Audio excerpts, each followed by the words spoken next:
This is a court enforcement hearing for the City of North Miami. Today is February the 19th, and I'm Christopher Benjamin, Special Magistrate for the City of North Miami. The purpose of this hearing is to determine if a code violation exists at your property as observed and cited by a code enforcement officer of the city. If the city is not able to prove its case, then I'll dismiss your case and you'll be free to go. These proceedings are being recorded, therefore, all persons who are speaking should do so one at a time to ensure that all testimony is clearly audible on the recording device. If English is not your primary language, then please inform me when I call your case, and we have interpreters who will assist you during your proceedings.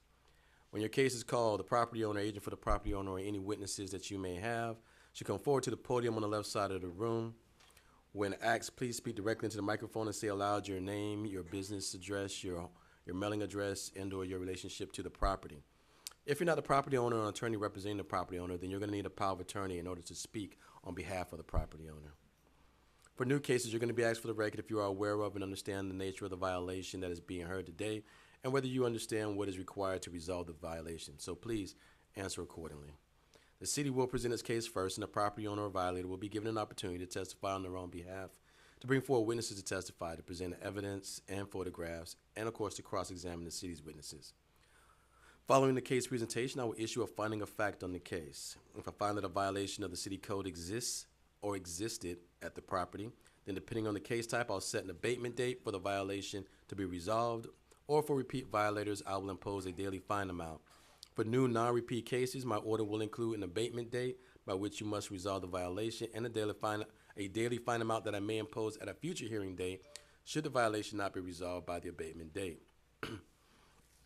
And then if I find sufficient cause to postpone enforcement at this time, I will table your case for another hearing in the near future. If you do not agree with my findings of fact, then the property owner may appeal the administrative order on the case to the circuit court. That would be the 11th Judicial Circuit here in Miami-Dade County.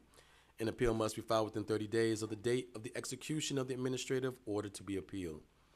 And in accordance with Florida statutes, if a person decides to appeal any decision made by this special magistrate with respect to any matter considered at these proceedings, then that person will need a verbatim record of the proceedings. Now, this record includes the testimony and evidence upon which the decision is to be based or which the appeal will be based. The cost for obtaining a verbatim record shall be the sole responsibility of the person who is requesting the appeal, and it is recommended that persons who plan to appeal their case should provide their own court reporters at these proceedings for expedience sake. Pursuant to City Code, if the City of North Miami prevails in prosecuting a case before this special magistrate, the city shall be entitled to recover all costs incurred in prosecuting the case, and the current cost assessment is $100 per case. Once the city records an order that imposes a fine and authorizes a lien against your property, then the city will charge you an additional fee to record the release of that lien. So, if you're going to be giving testimony here today, please rise and raise your right hands to be sworn and remain standing for the Pledge of Allegiance. If you're going to be speaking on a case up here, please rise and raise your right hand.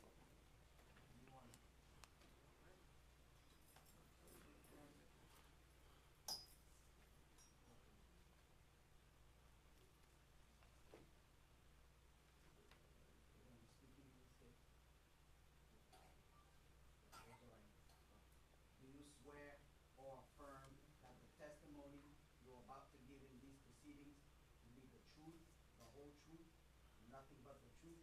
If so, say aloud, I do. I do. Everyone, please stand for the Pledge of Allegiance.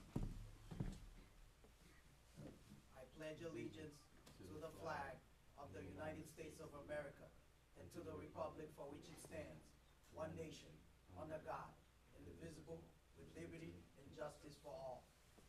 Please be seated.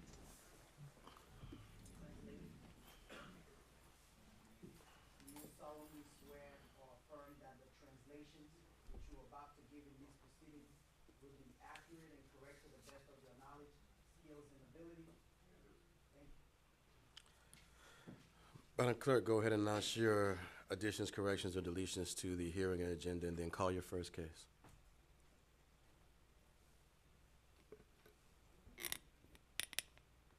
The following cases have been postponed. Case number CEBCR 2019-00010. Case number CEJNK 2019-00064. Case number CEEXP 2019-00138.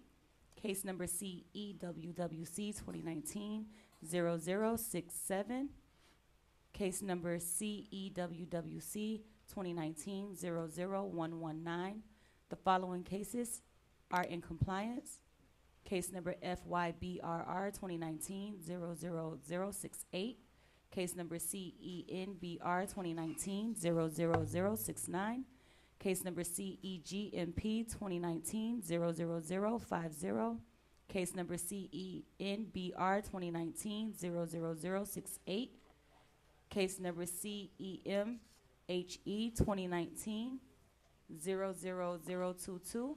Case number CEPFY 2019-00298. Case number CEFLR 2019-00033. Case number CEEXP 2019-00071. Case number FYBRR 2019-00083. The first case for this hearing will be from Officer St. Louis. Case number Mesa Husan. Case number CEFLR 2019-00016. This case was previously adjudicated on December 11th. We have 3 cases.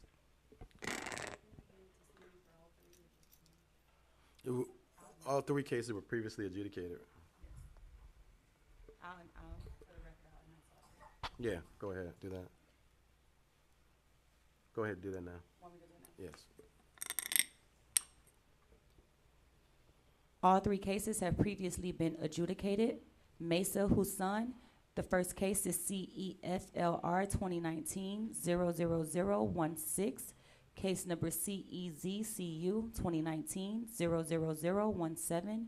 Case number CEZCU 2019-00014. The officer is Edme St. Louis. All right, this case has been previously adjudicated as the compliance. The property owner just made me aware that there was some type of compliance, but being that I don't have any proof, I'd like for the fines to go forward, and I'll double check on my end today. Okay. You've informed the officer that you've completed all the violations, you comply with all the violations in these 3 cases, is that correct? Go ahead and make your appearance for the record, by the way. Yeah, my name is Firas Hussain. I am the property owner. Okay. I'm sorry, sir. And have you completed have you completed issues needed to bring all violations into compliance? We have 3 violations. One of them with the tenant, the high tech. He said he paid yesterday around 3 o'clock, and the officer, she said she will verify it today. And another lady, she said she have inspection any day soon. She already filed for the certificate of use. So just matter of time until we have everything, finished.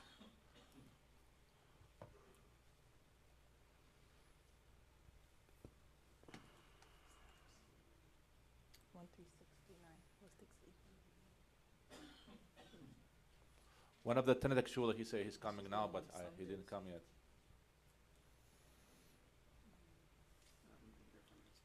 Yeah.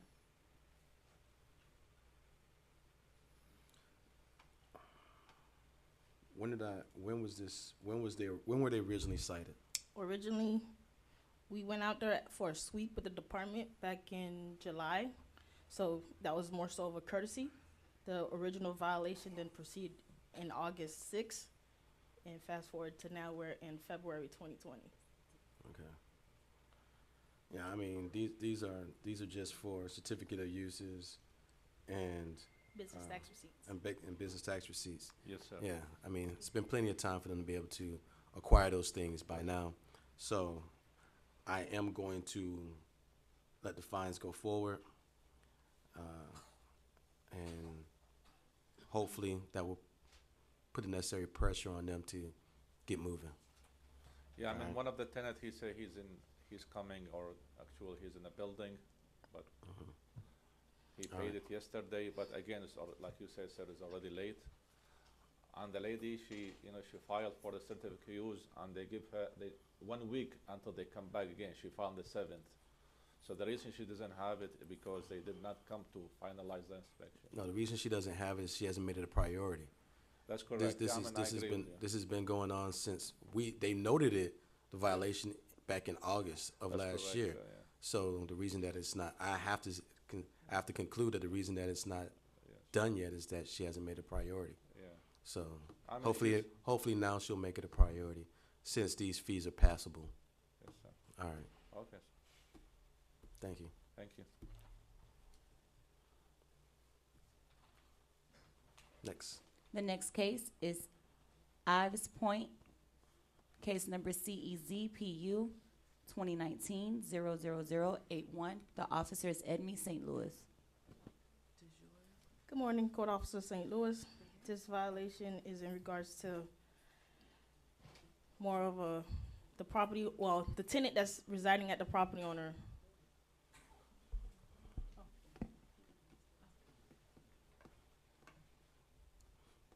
I have a method to this madness.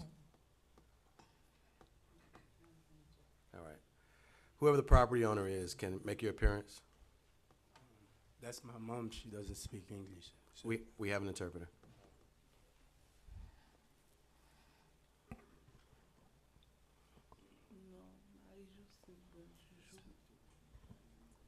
Marie-Jocelyne Benjou, Okay. And your address? 1540 Nordis, 143rd Street. 1540 Northeast 143rd Street. Ma'am, you have received a citation requesting that you cease and desist auto sales from a residential zone as such is prohibited. You've been made aware of this violation?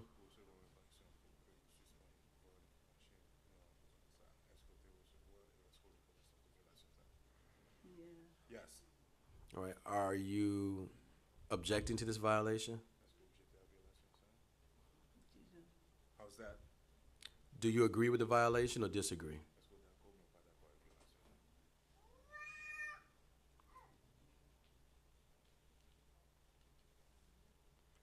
You have to repeat what she says. No. You don't agree? So there are no car sales happening at your property. Is that what you're saying?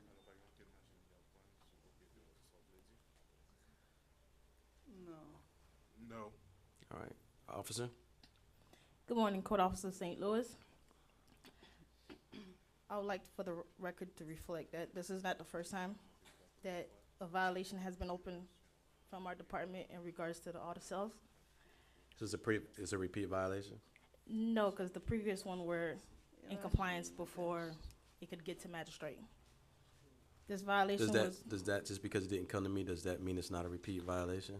it has to be adjudicated first. Oh, you didn't adjudicate it, all right. She paid it. No, Oh, she it was just in complied. compliance, yeah, Okay. before. So it's more like a cat and mouse with the city. So the initial violation was generated back in December 26th. Mhm. I have pictures.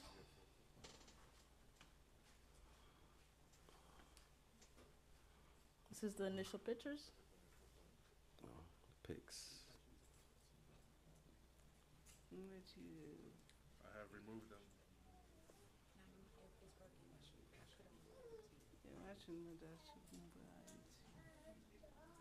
These are cars we purchased to send to Haiti. What? First, you can't give testimony without making an appearance. And the city is currently doing their case, so we're gonna remain silent until the city's finished with their case, okay?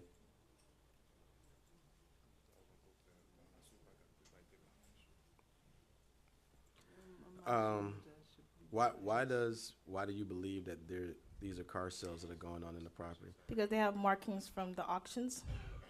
Right. Which means that they acquired them from the auction, right? Correct. So how do we know that they are reselling them from their home?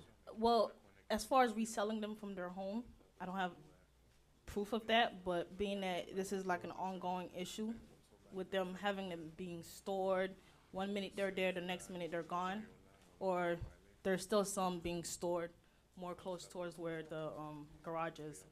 So wouldn't a violation be having unregistered vehicles on the property?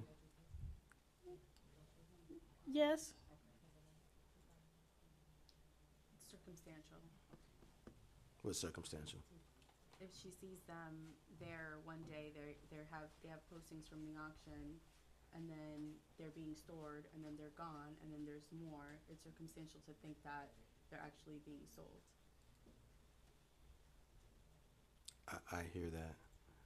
Just- But I believe there's a thing when there's a code that exists that's better for a situation, I think that the person should be cited on the code that's best for the particular situation that is occurring. So since we cannot actually prove that they're selling it, but we can probably prove that they have unregistered vehicles on their property, which is against the code, that would probably be the better code to cite them under. Wouldn't you agree, Counselor? Yes, Judge. Okay. All right. Correct. So, case dismissed. Okay, thank you. Thank you.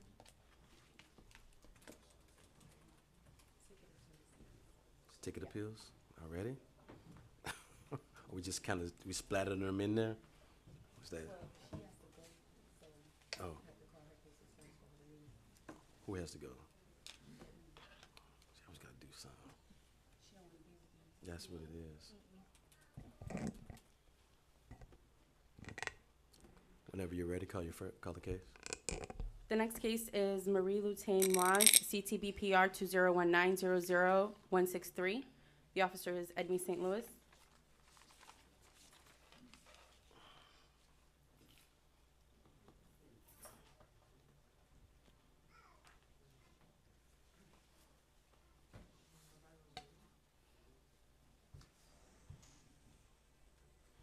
Go ahead and make your appearance for the record.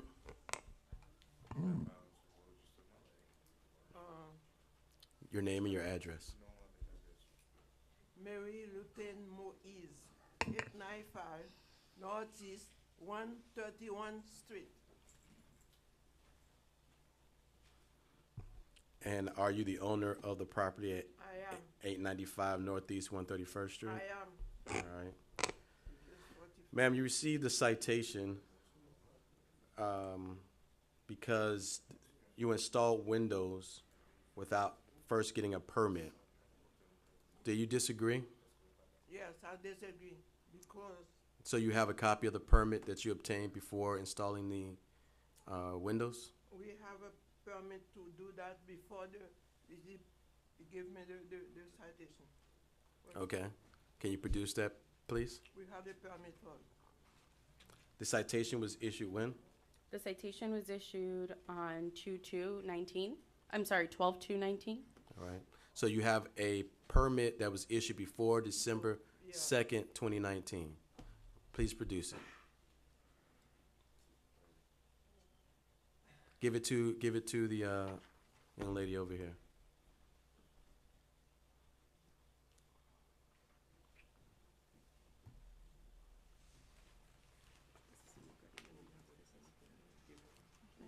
That's the one that the revisions was submitted for. And I think in the back. it should have-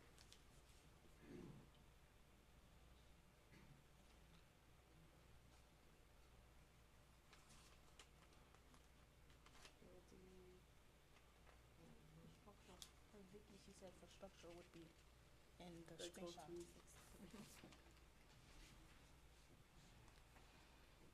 I did take a look at the building permit. This one is for addition and interior renovations, including bathroom. It states it was issued on 8/27/19 and it expires 2/23/2020. I can pass it up for Your Honor to take a look. D- This does- isn't actually the permit that was needed for the windows. You need to, Say that on the mic. yeah. Yes, this actually wasn't the permit that was issued for the windows. For the windows, it needs to be structural. And, I mean, you'll hear testimony from the code officer, and I have a printout of the actual structural permit that was issued on 12/26, which was after the windows were installed. So there is a second permit that was actually applied for and obtained. Yes, on 12/26. Why did you guys go and get a permit on 12/26?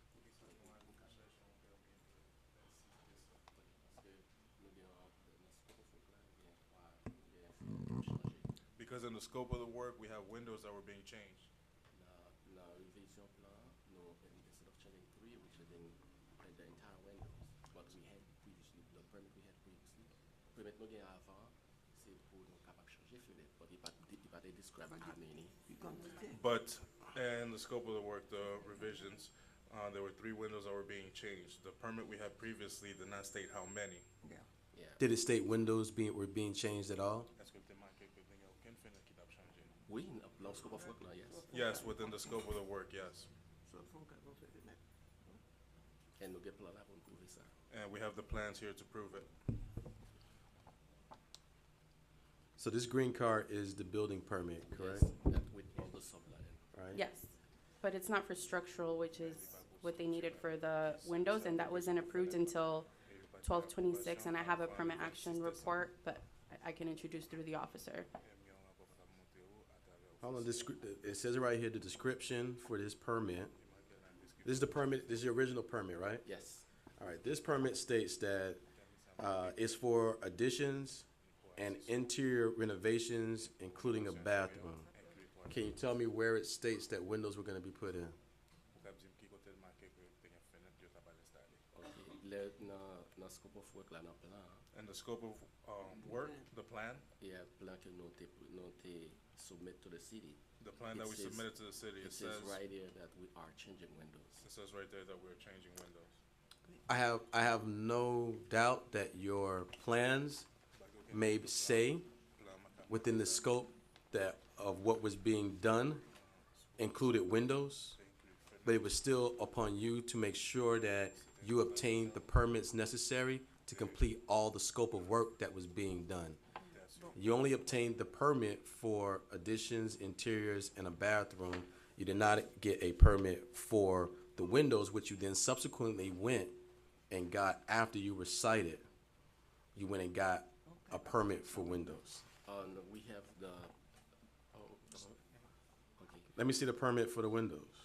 No, it's a sub permit which is attached to the master permit. They don't give you a separate permit card for that. The revisions were made to add it onto it. Seulement pour une loi, le baron, le baron, 500 $, Bible, le baron, haïtien, fait avec ça.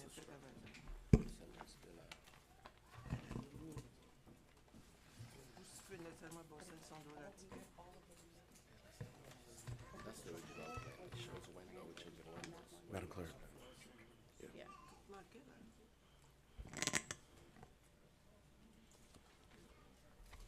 This is the original plan, and it shows why we're changing windows. And we do the revision. You see the date of the revision?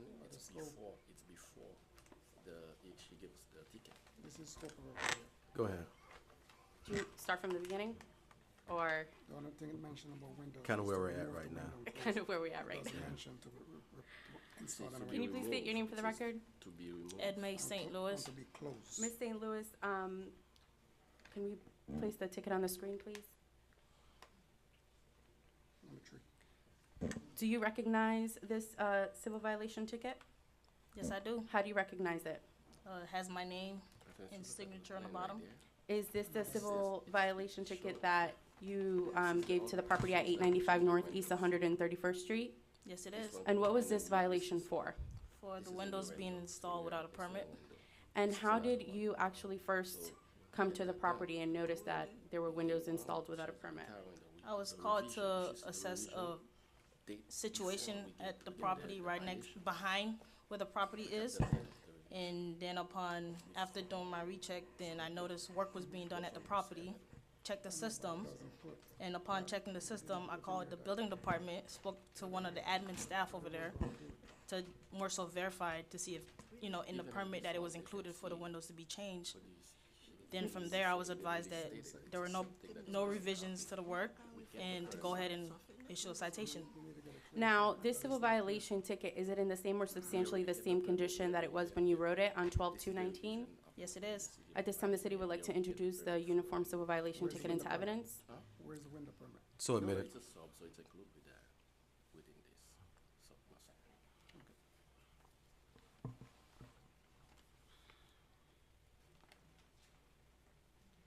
Can we get the photos on the screen? Do you recognize these photos? On 12/2/2019, you conveyed this ticket to the property owner? Yes. All right. So, on and if I could have the, I'm assuming the son or relative? Yes, of course, yes. Can you make your appearance for the record? Oh, my name is Peter Villa, and I'm working on the observation. Into the microphone. Yeah, my name is Peter Villa. Okay, and your relationship to the property or the property owner? It's my aunt. Okay. Do you have firsthand knowledge of the issues in this case? Yes. Okay. All right. So, did you become aware of the violation or the citation on 12/2/2019? Yes. Yeah. Okay.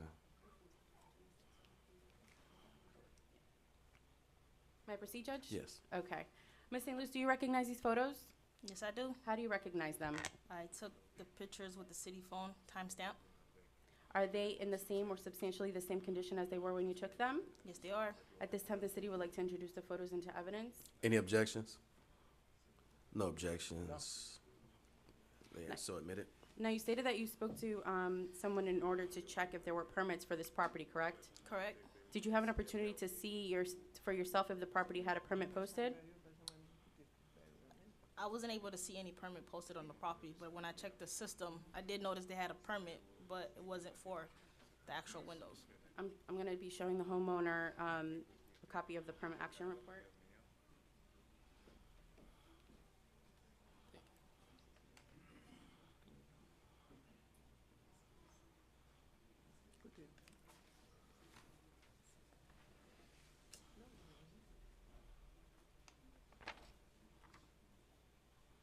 Ms. St. Louis, do you recognize that form? Yes, I do. How do you recognize it? I had print screen this copy of the permit And what does it state? that on 12/26/2019 at 10:11:24 a.m. that the plans routed to structural. Now, is that an accurate depiction of the screenshot that you took of the permit action? Yes, it is. The city would like to introduce that form into evidence. Well, what actions were taken prior to that? That there were revisions made, and when I contacted the building department to get more clarity on what the revisions would look like, then I was instructed to look on line 10, and under the structural would show proof that then the revisions were made.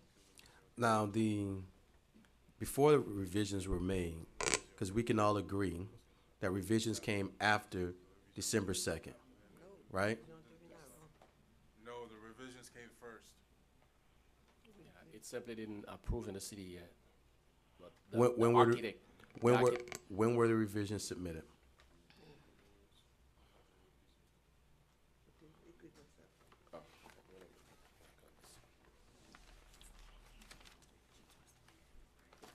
No, it would just say for approval. Even so, yeah, it was an approval.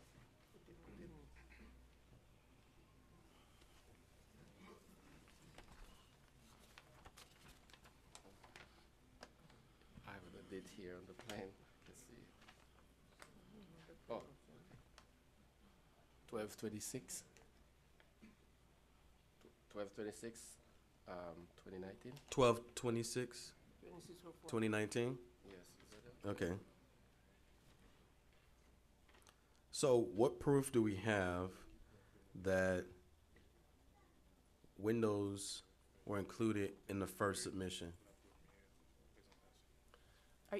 Oh, Yeah, well, actually, in the original plan, we have on the scope for to change windows, but when we are changing windows, that the other windows were not in good shape as well, so we would require a revision, and the architect we asked the architect to do the revision, so he go ahead and do the revision, but while we were installing the windows, we cannot deny that we install windows that were not part of the first scope of work, which is only 3 windows. But when we do the revision, the architect, which is engineer, he gave us He included the 3 windows.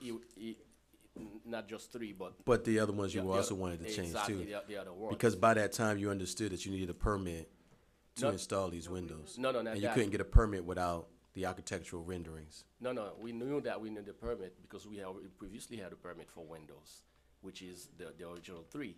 But since we are changing whole windows, that it would require a revision, and then we do the revision, and then from that point, we submit the plan to the city to get the permit for the rest of the window. And then this is when we get the violation before we can get approved and stuff. But if you look at the architect, So did you install, so the question is, did you install windows prior to having a permit to actually install them?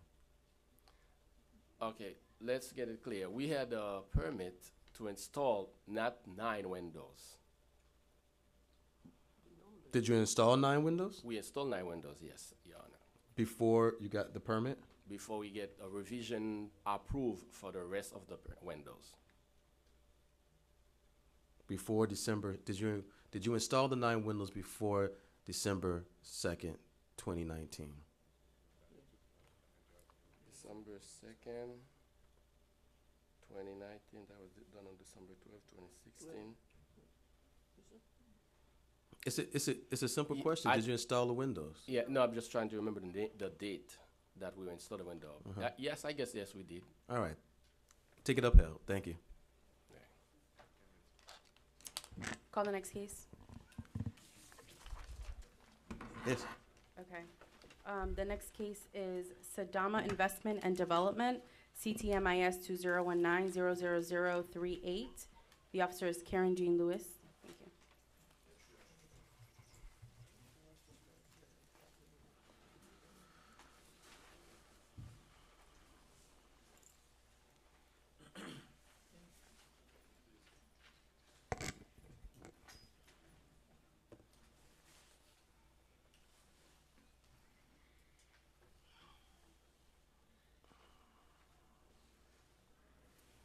Go ahead and make your appearance for the record.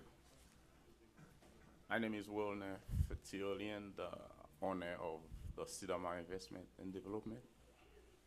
Okay. You received a ticket for work being done without a permit. You had it's alleged that there were interior renovations and electrical work being done without a permit, and that you needed to pay the ticket and obtain all necessary after the fact permits for the work being done, and that you are now appealing that ticket. So, is it still your position that you had a permit for the work that you were cited for at the time that you did the work? Just so that we're clear. Your Honor, I had the place that I was occupied is a place that they have is a restaurant, and it was a valley restaurant. So I have done a repair in there, yes, but I don't know that permit that's supposed to be pulled. And What kind of repair, when you got the restaurant and you saw that there were repairs that were needed to be done, what type of repairs did you do? Electrical? yes, Your Honor. Okay. So your thing is that you didn't, did you do any interior renovations? Electrical, yes, Your Honor. Just electrical? yes, Your Honor. You ain't fix no walls? You ain't tear down no walls? Minor. Minor. All right. So, let's see. I got some pics here. I got some pics here. And that is a gaping wall. That is a gaping hole in the wall. And that's a lot of lumber back there for a minor repair. So, your testimony is that you didn't believe that you needed permits for this work. That's your testimony? Well, Your Honor, I agree that, I supposed to be put the permit. But All right, thank you. That's it. That's all we want. That's all we wanted to hear. That's it. I love honesty. I love honesty. All right, take it upheld. And right now I had my architect working on that case, and which is that I have a portion of the plan already submit. Yeah, I'm sure you're gonna get it together. All right. but the ticket is upheld. Thank you. All right, thank you, Your Honor. Thank you. Andy, okay. Okay. All right, sounds good.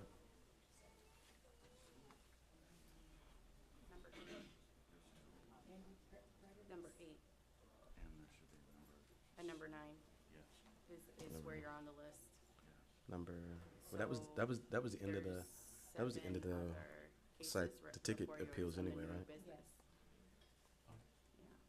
And so it's number 9 on our new business. But if it's not This done is ahead the of time, Trinity Church? Trinity Church? Can we call Trinity Church next? Right after Andy, the guy with the baby. Which number is Andy?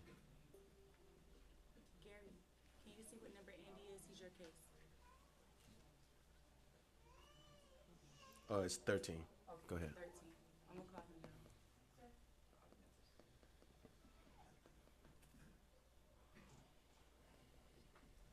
The first case for new business will be Andy Predelis.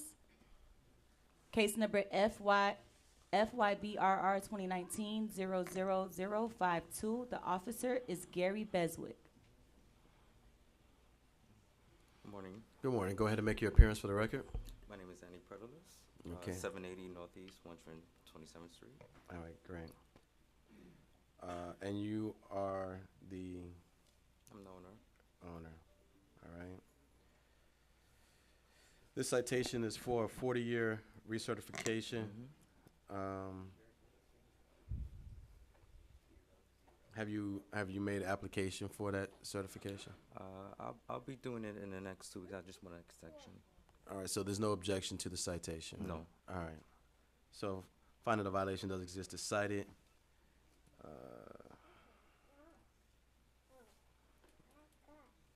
60 days, Gary? Yeah, that's fine. Yeah. All right. Final violation does exist as cited. Issue an abatement date of May 13th. If not abated by May 13th, then it's $250 per day until abated. Yes, sir. Thank you. Thank you. 2.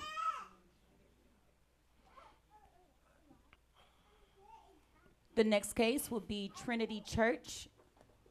Case number FYBRR 2019-00011. Call them both. The second case is Trinity Church.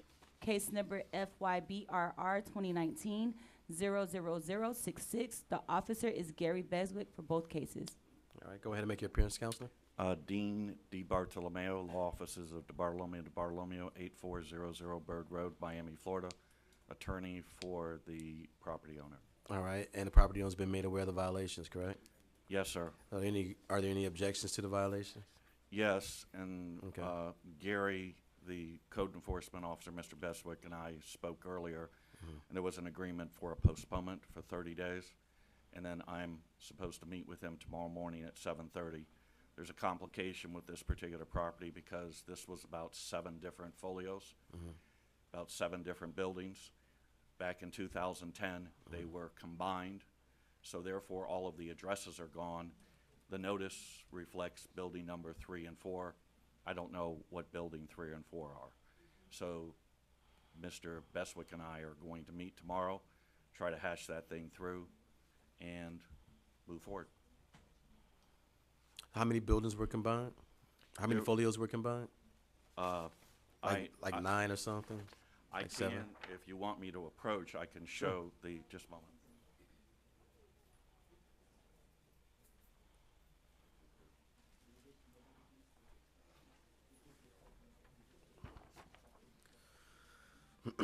That was the combined, you'll see the date stamp on there in 2010. And the reason for the combined is because they had different buildings being used for the same use, and they had different licenses like DCF. And DCF was taking the position that they had to have a license, a separate license for each building. So they requested me to do this to simplify things as opposed to having to have 6 different licenses, 6 different inspections and things of that nature. Mr. Beswick, your position is that you inspected 2 of the buildings that make up this combination of principal property, and 2 of those buildings or beyond their 40-year research? Not inspect, but based on the notice we got from the county, yes, two of the building in those folders are due for 40 year in 2019. And are those two buildings without an address? Well, that's what he stated now. Basically, I use the main address, which I think is 655 Northwest 125th Street, and the notice I put the building that is required. You put the print, or you put in the notice, you put the building that was Correct. that was done. He said you noticed them as buildings 2 and 3. No, building 3 and 4. 3 and 4. I'm sorry. And you know the buildings 3 and 4. Are those the same as Folio's 3 and 4 under the combined Folio? Well, I wasn't aware of the combine until this morning. Oh, okay. All right. Okay. If you don't need any more from me, then I'll just keep my mouth shut. But All right. So you needed time to get with the.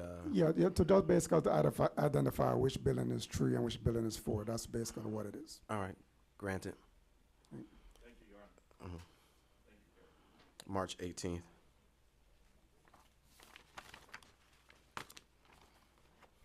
The next case is Sean Perez, case number CEBDC 2019-00003. The second case is also Sean Perez, case number CEWRA 2019-00040. The officer is Aaron Barber for both.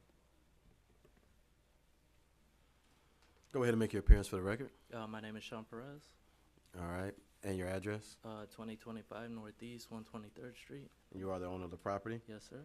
All right. You received 2 violations, one for a sunken boat, and one for the address numbers. You've been made aware of these violations? I was recently aware of the violation. Any objections to these violations? I remember having a violation for the numbers on the house, and I complied with it. I'm not sure if the numbers fell off the house, but I can comply with that once again. All right. So you have no objections to these violations? The boat is not sunken. It takes on water, but it doesn't go. It's not completely submerged. So you object to that violation? Yes, sir. All right. Barber? She about that. We just walking out of hearings now? That's what we're doing? See? I guess that's allowed.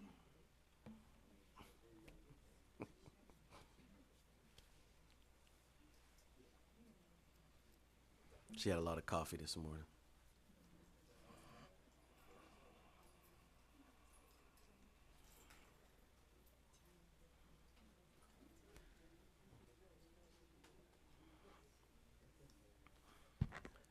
Officer Barber, the property owner is objecting to the issue of the sunken boat.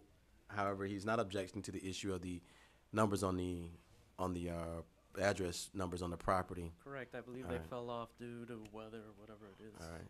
So he's not objecting to that, but he is objecting to the fact of whether the boat is sunken or not. Okay, Aaron Barber, City of North Miami Code Compliance. Yes, this is a new case. The boat has been in the sunken position several times. Several times it has been Refloated? Yes, refloated. However, I do have photos.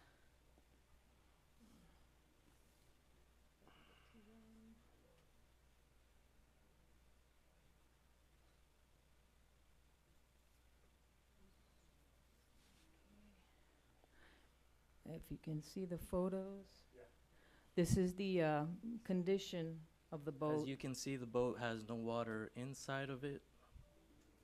It has no water inside of it? Is that what you're saying? That's what it looks like.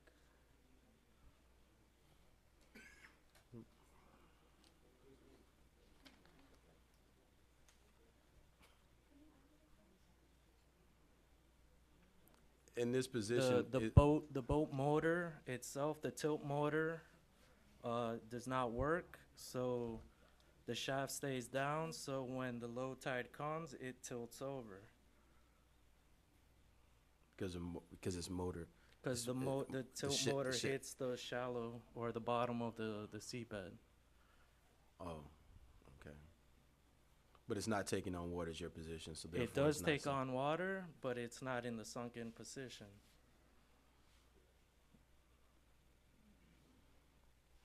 I have a sump pump that pumps out the water and it allows it to reflow. But in those pictures specifically, the boat has no water in it. And the boat is inoperable, is what you're saying? Correct. I'm trying to figure out a way of safely and legally taking it out of the property. As you can see, I don't have a trailer or access to the side of the house, so I have to legally and safely be able to take that vessel through, you know, the intercoastal to But it has remained in this position and for in some this- time, yes, and in- because yeah. the batteries did take on water, so I won't start. I have to find a vessel that will tow it. I don't want to burden my neighbors with that. Just in the case that the boat does happen to something in the transport of it, it does. So does the code allow for That inoperable watercrafts to exist at the property council? Does the code allow for inoperable watercrafts to exist on the property in this condition?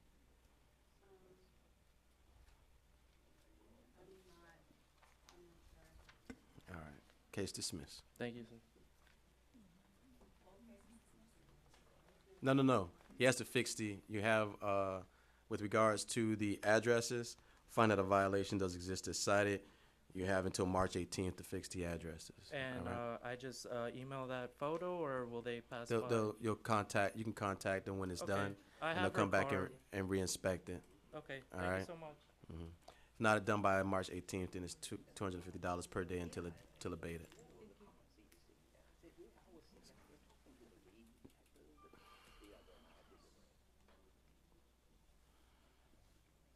The next case is D&D Company Properties. Case number CEZPU 2019-00015. This case was previously adjudicated on July 10th of 2019. The officer is John Dorville.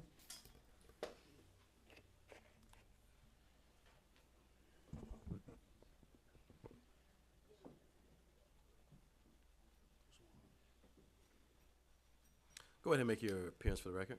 Good morning, Your Honor. Mickey Marrero from the law firm Burke Howard L. Fernandez, Larkin and Tapanus. My office is 200 South Biscayne Boulevard. Here on behalf of the property owner and the tenant, Red, White, and Blue thrift store. Property owner's been made aware of the violation? Yes. Is there any objection to the violation? No, Your Honor. All right, how much time do you need?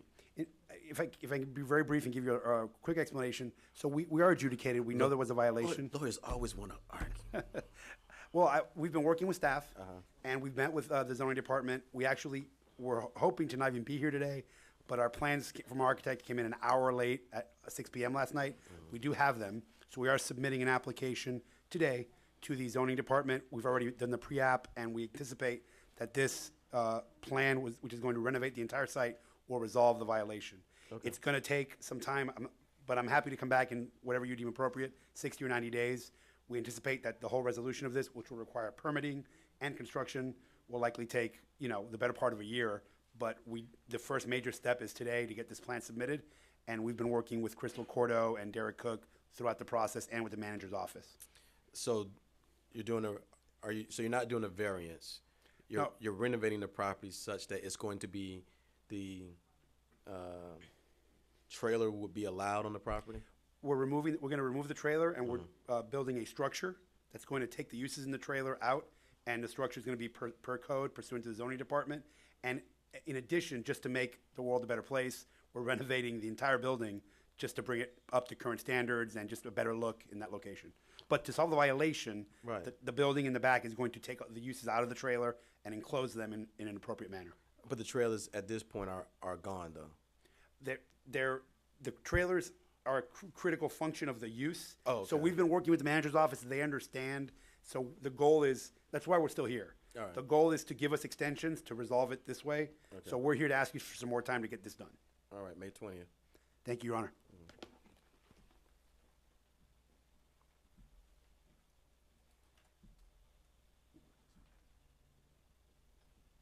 The next case is Coronado Towers Condo, case number FYBRR 2019-00085.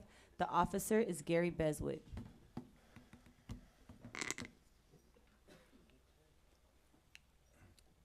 Good morning. Go ahead and make your appearance. Good morning, Your Honor. My name is Carlos Martin, the law firm of Carlos Martin, PA, 2525 Ponce de Leon, Suite 300, on behalf of Coronado Towers.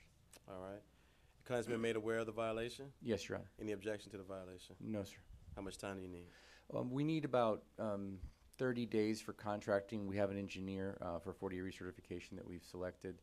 I'm going to review the contract this week and hopefully have them sign it.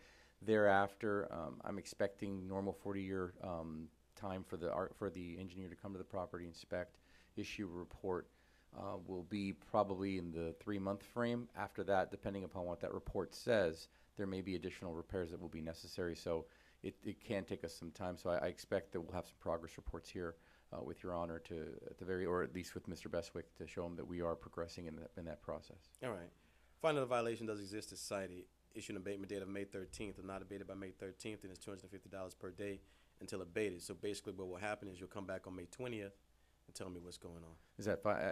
What I'd like not to happen is that they start getting fined for not completing the 40-year process, expecting that it's probably going to be a 6 to 8 month process, Your Honor. Yeah, we just need to have a little fire under them. Oh, I agree. All right. Thank you, Your Honor. Thanks. Thank you.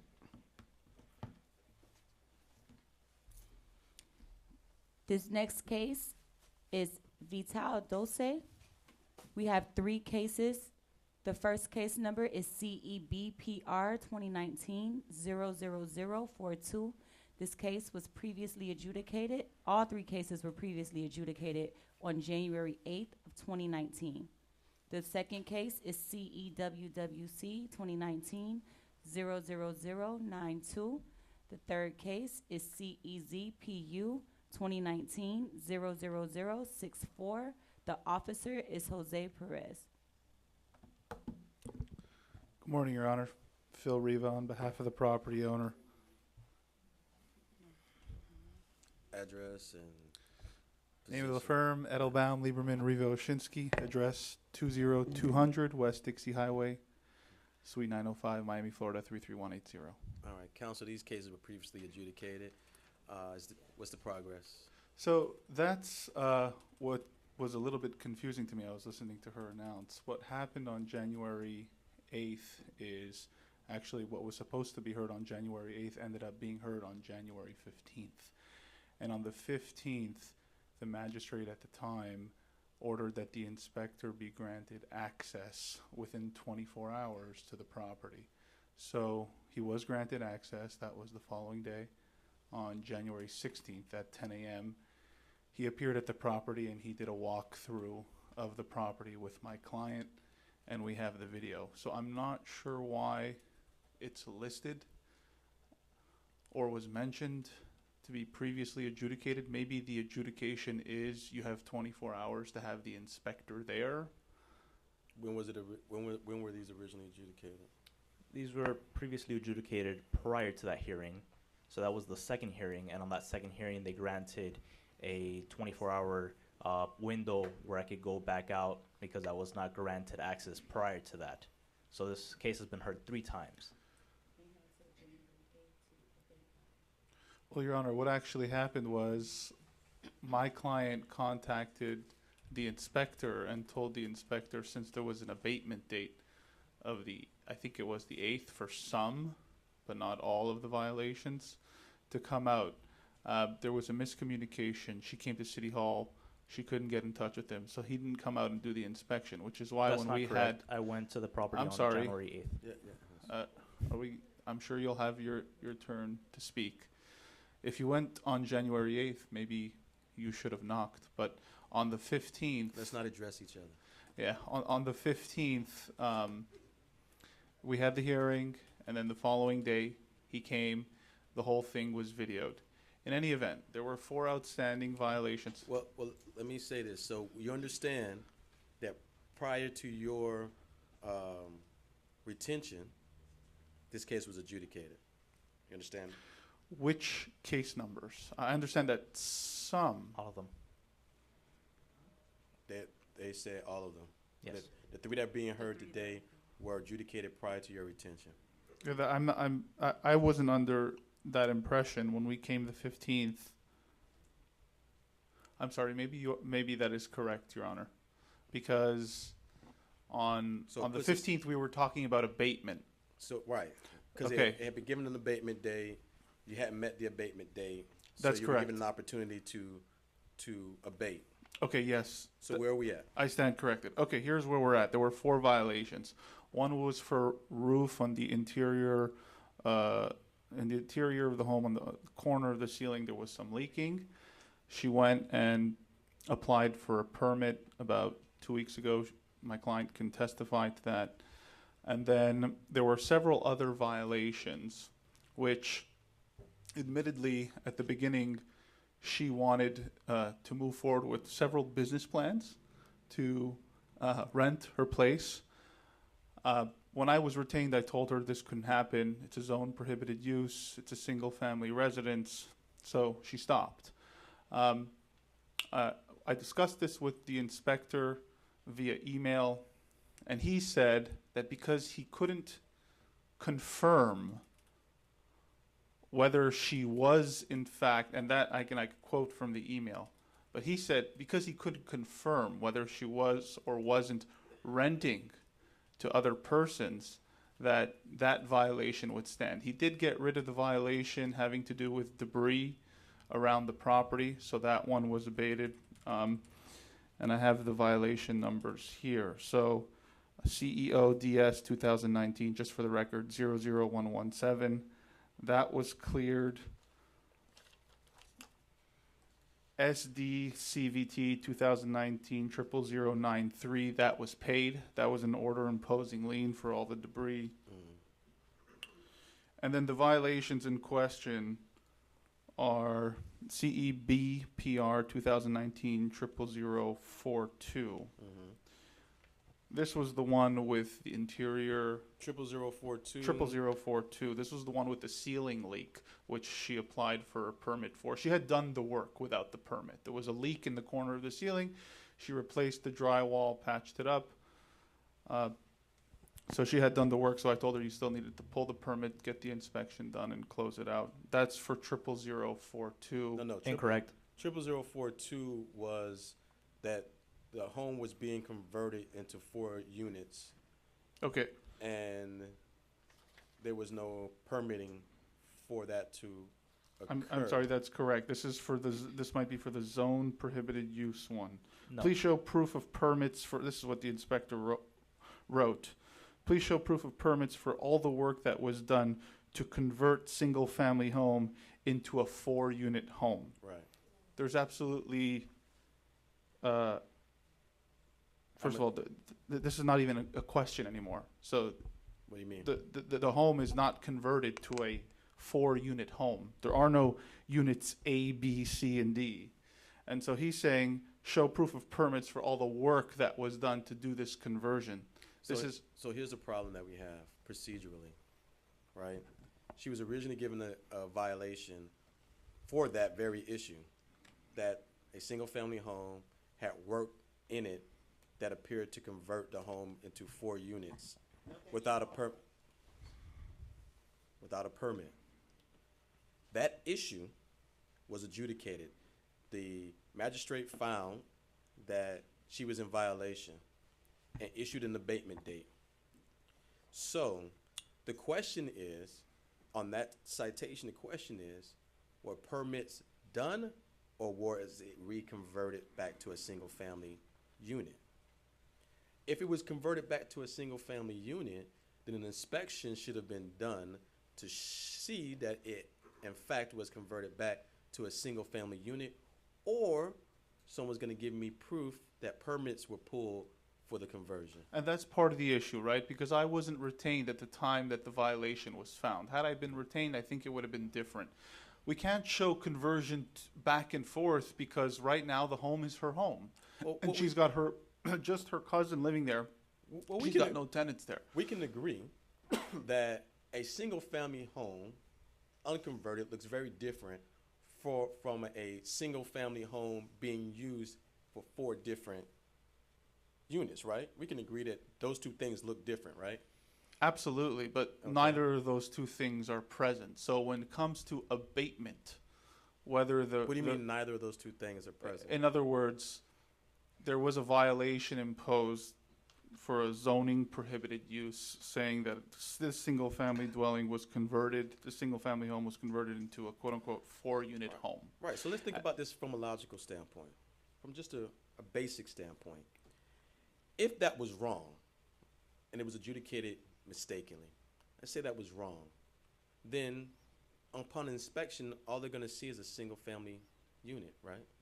That's correct, Your Honor. And that's what we're alleging occurred, except that the inspector is disagreeing with us because there are curtains which, I don't want to say the word partition, but which separate in the living room. There are 2 separate rooms which branch off from the living room, which are separated by curtains.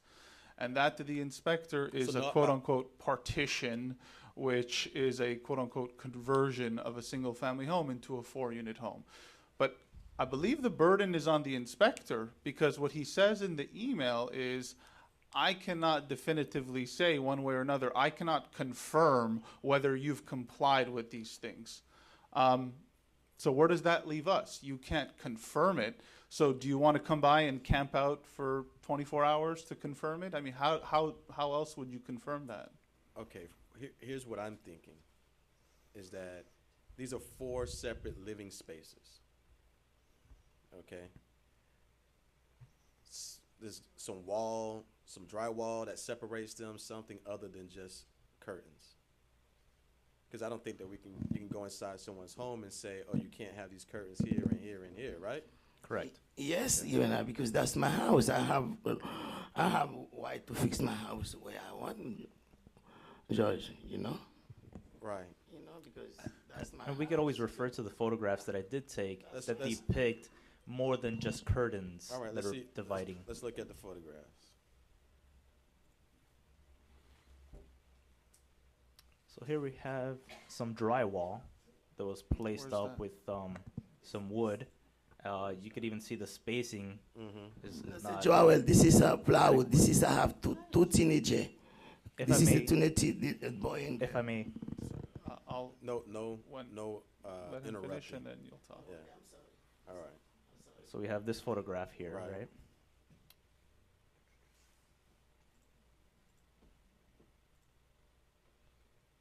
Here's the other side of it, right? Mhm.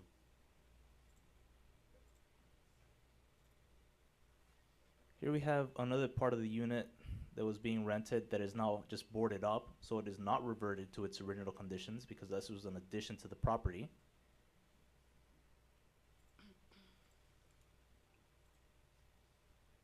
Here we have a shed that was built without a permit as well, that was just boarded up and again not reverted to its original conditions. The original condition for the shed would be gone, wouldn't it? Correct. And this is another door that the property owner could not grant access, so I'm not sure what's even behind there. That's the same room inside. But it's not free flowing. No, that's the same room. I told Yeah. you, this is same room. A single family home should be free flowing, should it not? That's the same room in my outside. Your Honor, That's the same room you go inside. I show you people sleeping in the room, right? I show you. Counsel your client. yeah, That's just the same room. just I relax. show you. You go inside. Edith, just a moment. I'm sorry. You'll have a chance to speak, okay? I'm sorry. Counsel, Your Honor, the boarded up. Those photographs seem problematic. Yeah, there's a few things. First of all, let's start with the boarded up outside. Let's start with the door. That was the last picture. Okay. The inspector said that he couldn't confirm whether the property was free flowing because he couldn't go through that door. I don't know why they didn't go through that door. But what I do know is, You go inside. You see it. You go inside. okay, so my client is saying that they did a walkthrough of the entire home. let me finish. I have the video of the walkthrough, which I don't know how, but could I enter that video as well into evidence? I don't know how I do that. Maybe I have a link to that. Okay. Who would you send it to? I could send the link to the video. I can watch it though. Okay. I mean, it's not necessary that everybody in the gallery sees it, as long as I can see it. Okay, definitely. So, You wanna? Judge, may I? Yes.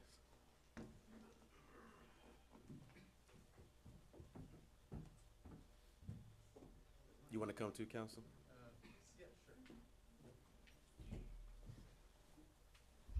I'll sit so I don't hover over you. All right.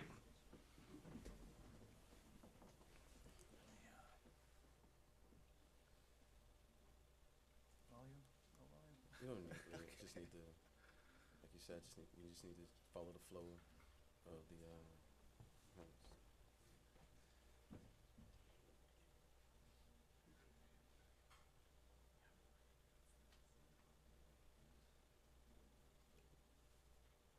So it's just a bed behind the curtain? That's where the partition is with the walls. Okay. Walls on that side, The other. so it separates it from this room? Correct. So without the walls, this was all one room? Correct. Okay. the client says it's plywood. I don't know if that makes a difference. It's an illegal structure. That's what makes that's what makes the difference. So this is the door that no one can get in from the outside? Yes. No, this is a room. She said someone was sleeping there. Yes, yes, sir.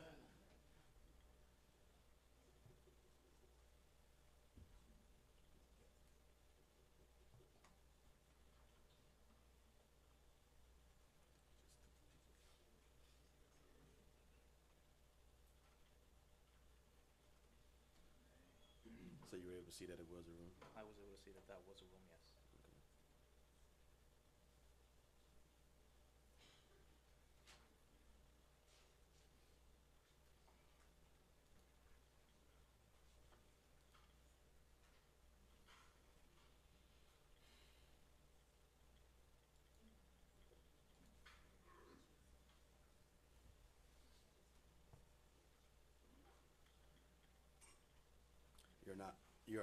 You're now outside the main structure? Yes. As you can see, I don't have access to that. That's boarded up. She claimed that it was closed and not being used anymore. Well, the city told her to board it up. So No, the regardless city- of what she claimed. The city never advised that. I don't understand why this is so contentious. Because that was being. What's behind, that's a door and that's a window, right? Yes. So you're saying that you can't see what's behind that door and window because it's boarded up? Correct. And it was,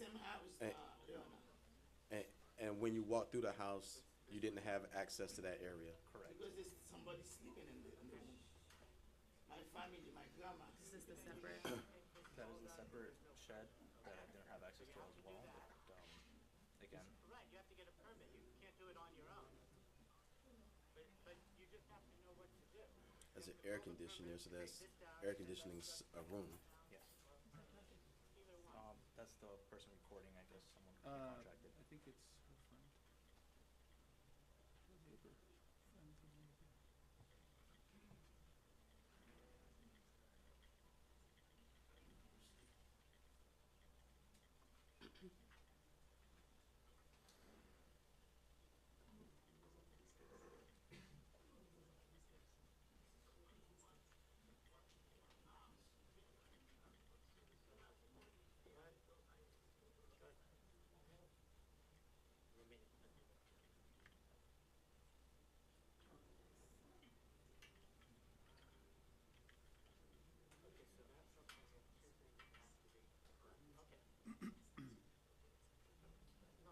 He told us we have to get a permit to either tear it down or to legalize it, whatever you decide to do.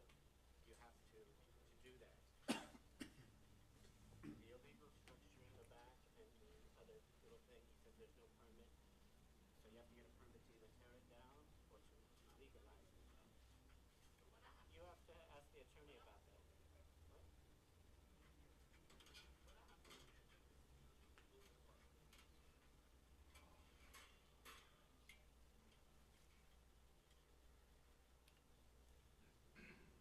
This is still the main structure?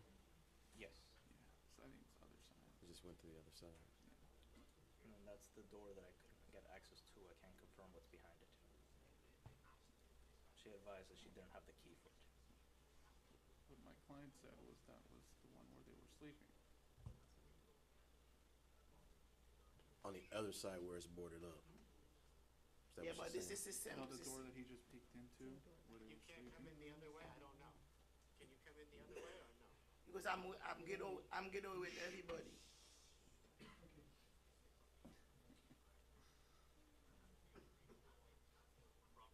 Okay. Okay.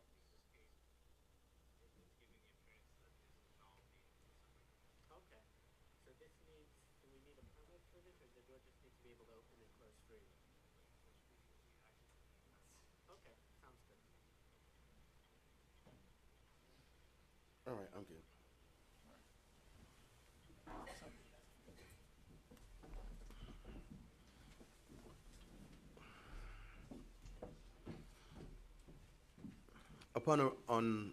Upon original inspection, was that property boarded up like it showed in your pics and in the video? No, I actually do have additional photographs that were taken when I was out there with the police department. Okay. That showed the conditions it was in prior to that, if you'd like to see it. Yes, please.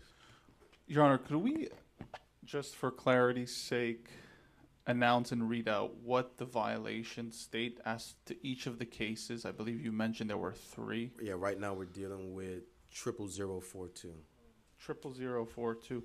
And so this is the one where it says, please show proof of permits for all the work that was done to convert single-family home into 4-unit home. If permits were not issued, please obtain all permits for all the work to revert the home to its original condition. Mhm.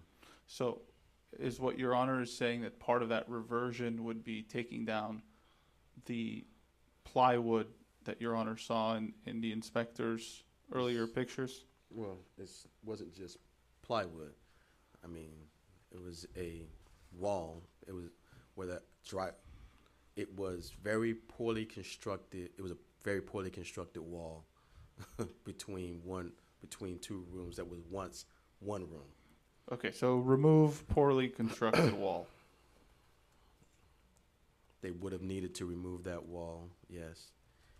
They would have needed to I actually have a understand. door, actually have a window.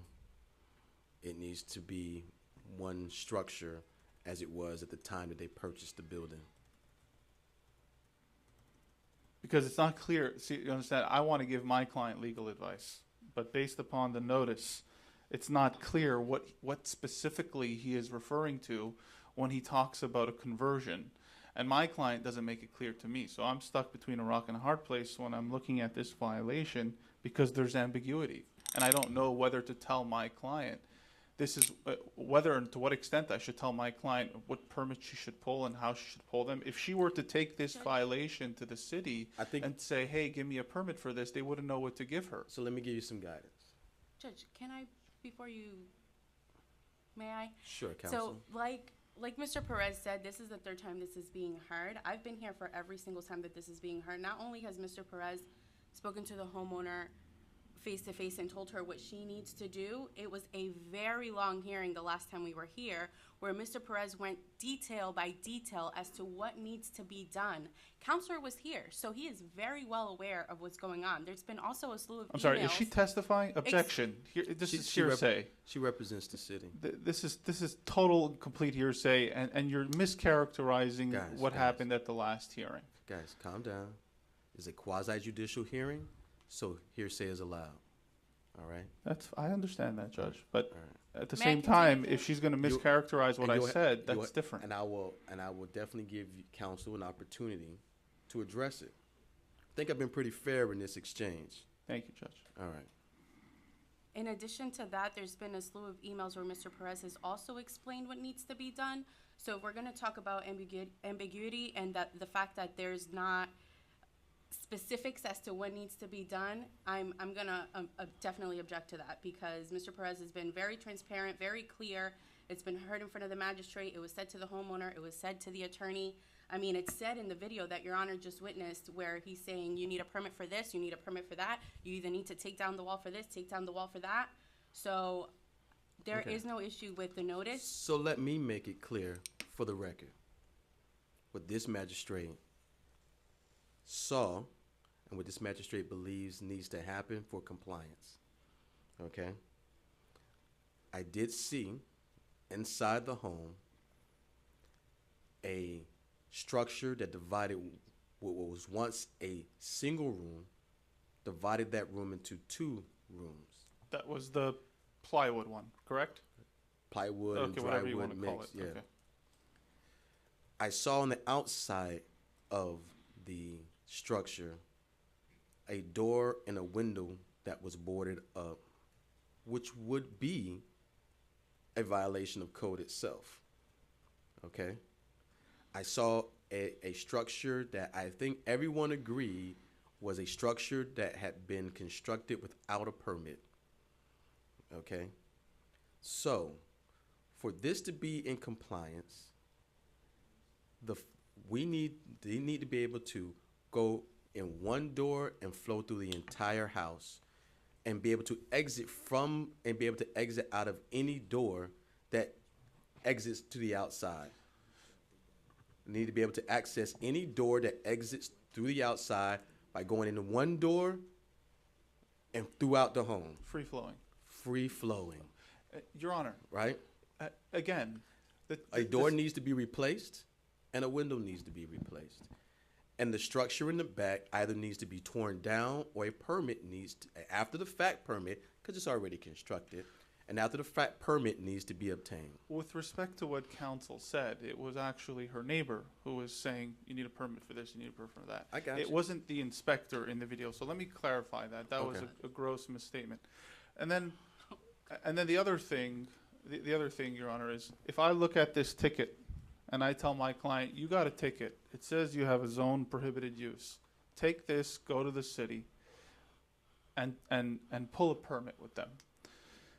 Normally, they could look at the contents of what the inspector wrote if it's not void for vagueness, which is essentially what I'm saying, and say, this is what you need to pull.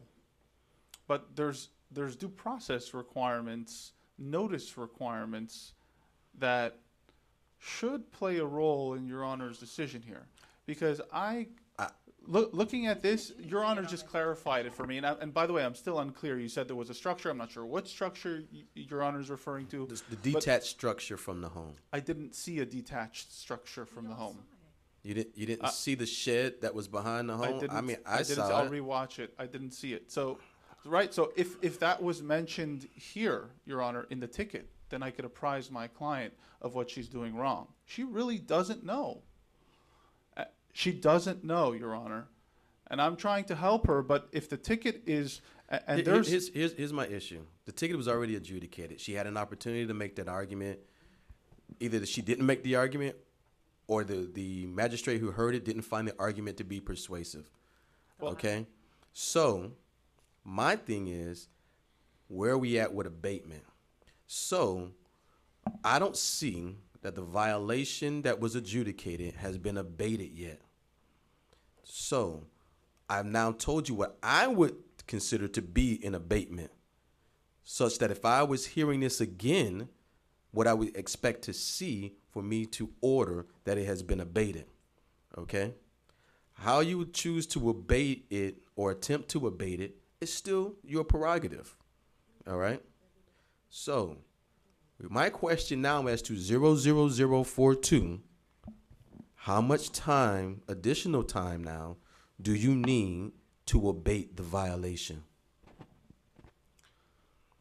Your Honor, forgive me, I'm not experienced in how long it would take to do something like this. I'm going to give 60 additional days to abate this violation. Thank you, thank you, Your Honor. If this comes back before me, with the time having elapsed, and given I don't hear these every month, but if I were to hear it again after those 60 days, I would expect that what I've already explained to have occurred. Your Honor, we're going to get to work on 00042 tomorrow. All right, let's look at the next one. April 15th. Let's look at the next one, which is 00092. Please pull permits and repair the roof where needed. Maybe this is the ceiling leak that was reported. Okay. And that I have a copy of the application for permit here and the payment. Okay. She made application about 2 weeks ago, is that correct?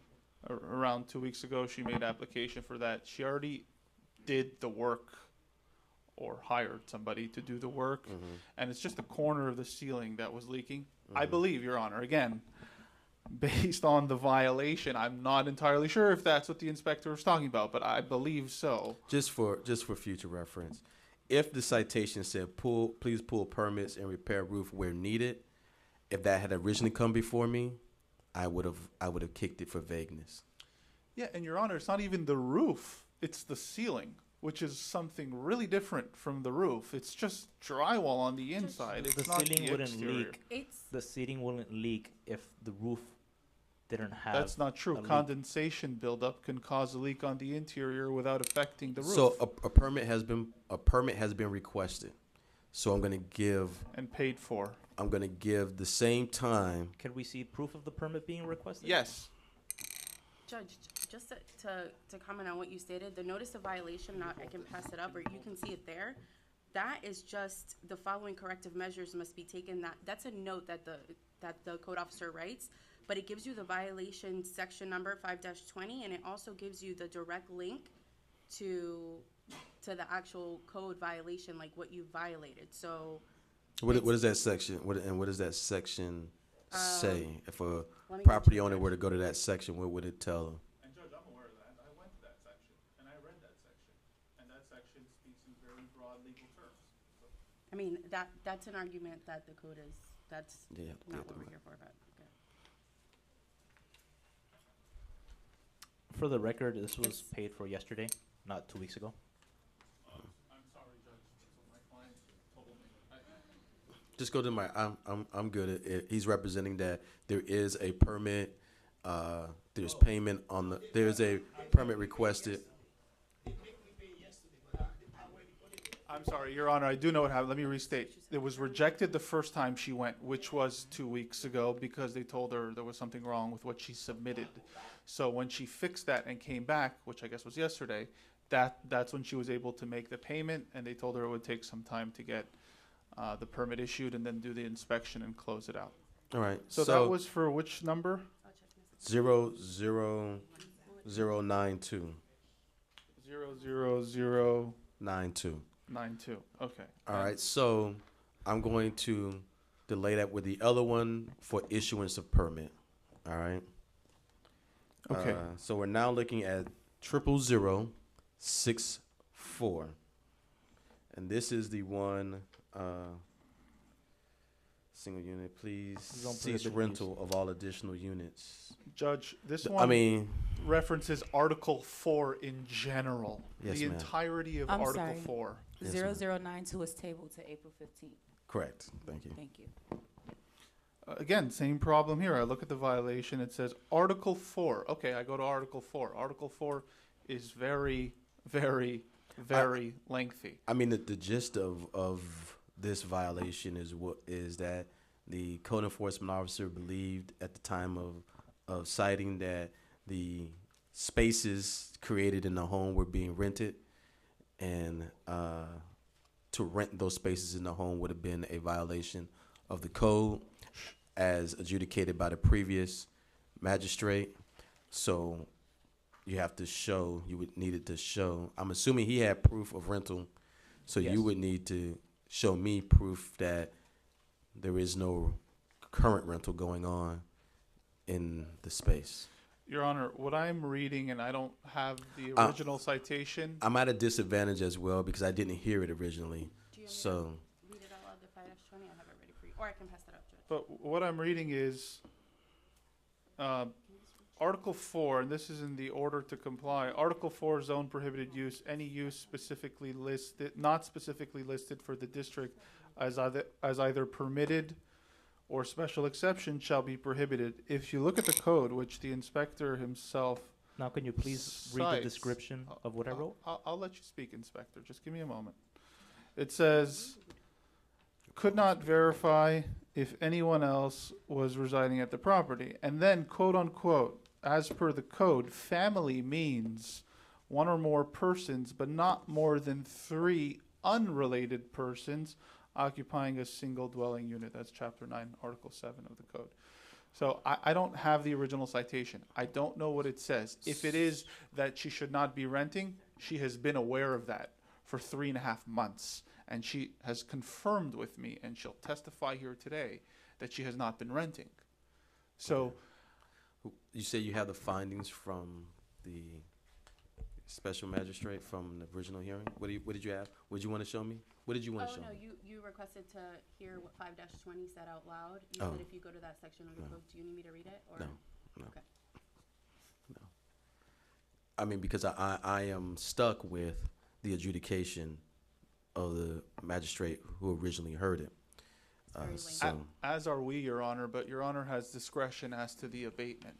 So if we Right. can figure out, and I'm glad to work with Mr. Perez on what exactly this is referencing, I am happy to work that out with them. What? Unfortunately, I have to do it this way. What evidence did we have last time that there was a rental? I have photographs. Okay. Judge, you can just, I'll let Mr. Perez show it to you. There was even testimony from one of the renters that came in. There's a whole thing like, she made up a fake name of an organization that she was renting these people, like, there's phone numbers, there's. Your Honor, there were renters. We're not disputing that. So this? to bring that up and to say there was have it. testimony and this and that, we're not disputing that. We're not disputing there were So renters. on What this we're saying is photograph that it here, was if I abated. may, Oh, okay. on this photograph here, we have. How was it at least- abated? Okay. They're no longer there. They're That's gone. not enough. And that's what we said at the last hearing, that's not enough. Them just not being there, Your Honor has said it himself. It's either they get the permits for it or they knock the stuff down and none of the two things have been done. This So is they a have not zone- abated. Well, that's This is zero a zero zone zero prohibited 42. use. Yes. This particular violation is because it was alleged and adjudicated that they were renting. Yes. So I would say yes, to abate this, those people would need to be gone. Now, if I may, And Your Honor, they are gone. If I sent- may- in one case, if I I sent, may. this created a very hairy situation because and part of my practice is landlord-tenant.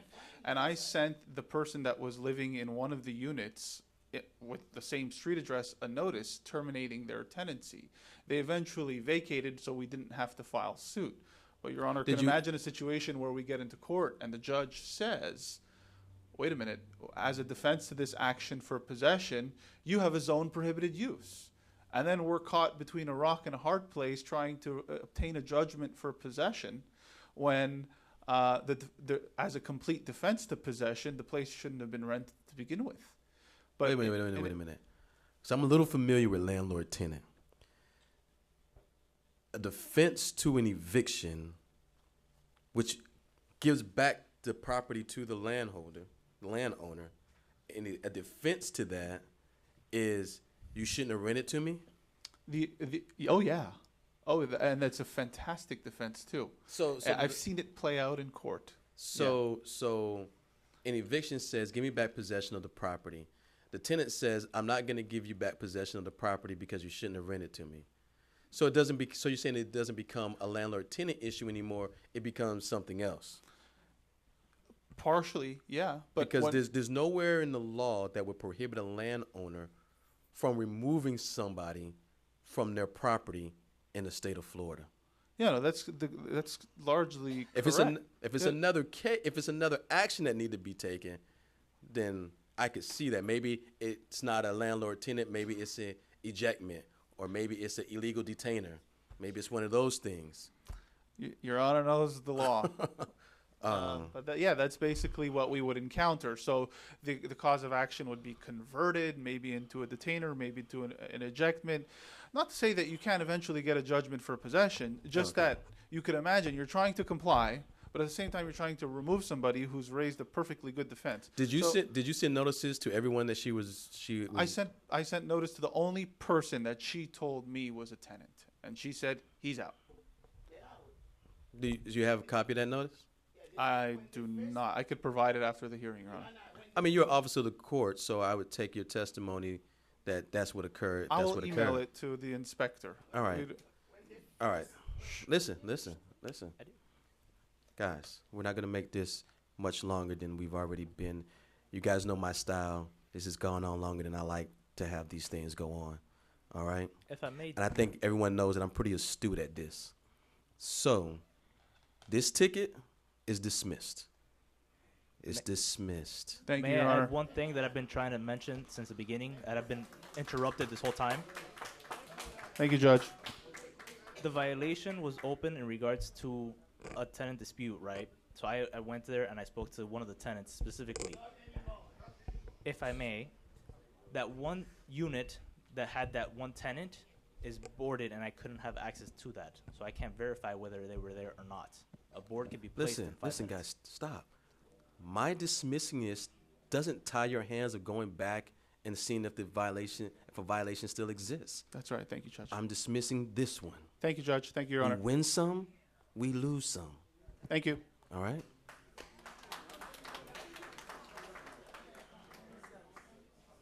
Hmm? The next one. Next case. Yeah, next case. Which one? Is that? Okay. Oh. Who it is don't make no difference to me.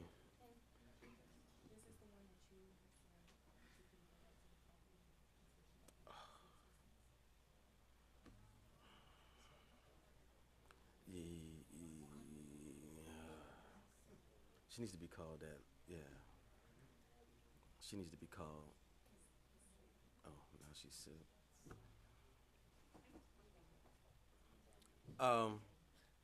5-minute recess. 5-minute recess, use the bathroom, the judge needs to take a break. You need to go to the bathroom real quick. We'll reconvene in 5 minutes. We need a break after this.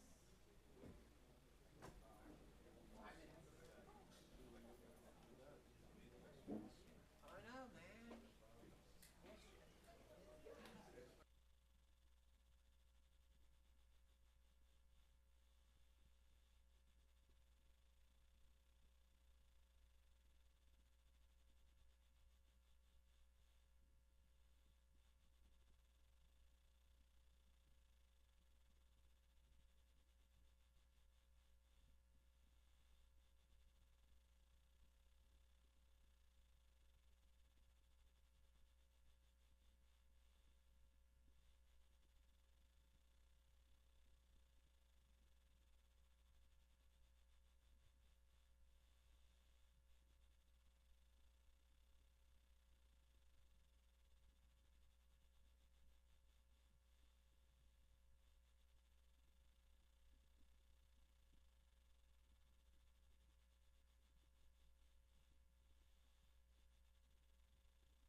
Madam Clerk, when you're ready, next case.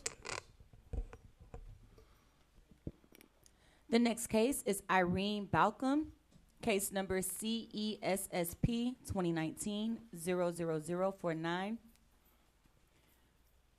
We have two cases for Irene.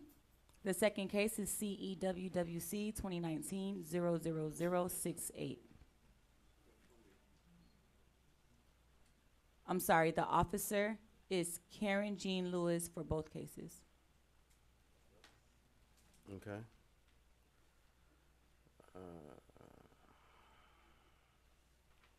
Go ahead and make your appearance for the record. And you can control the microphone. My name is Linda Balcom. Okay.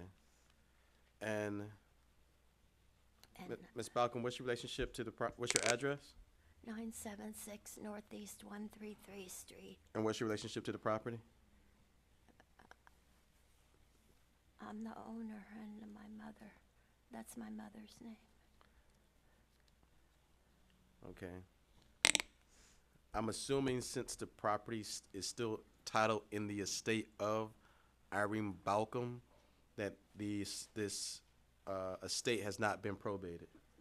No, I just have to get some things changed over, that's all. So you have Yeah. probated this estate, Mhm. and they have not recorded the final judgment of administration. No, everything's been done. I just need to get things, Do you have a case number? CEWWC 2019-00068 and No, I think that's the case numbers for. CESSP 2019-00049. Yeah, that's for these cases. I mean one for the estate. No, I don't have that. Okay. I'm here for the roof and the shutters. Here's the And problem: is that you can't speak on behalf of the estate unless you are the registered agent of the estate or you are the personal representative of the estate. I am. Yes, shut up.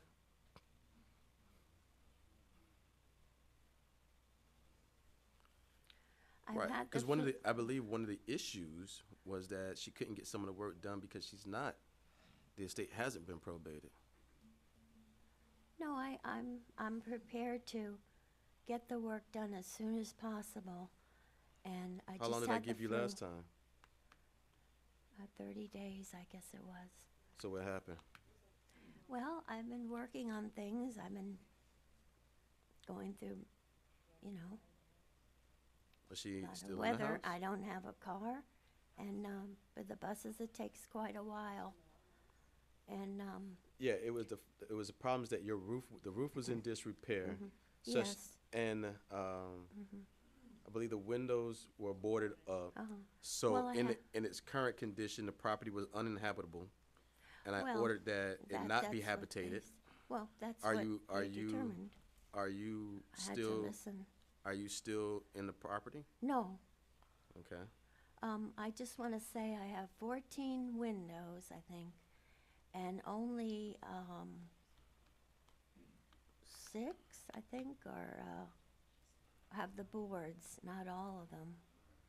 I don't know if you ever knew that. Oh, okay. And There was a program. I plan to get regular shutters because those are very hard to handle up and down. Once I take them down, I can't put them up. And I can't hardly take them down, they're very heavy. But I just need an extension because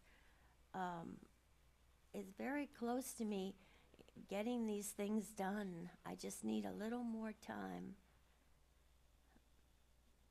The job and the roof.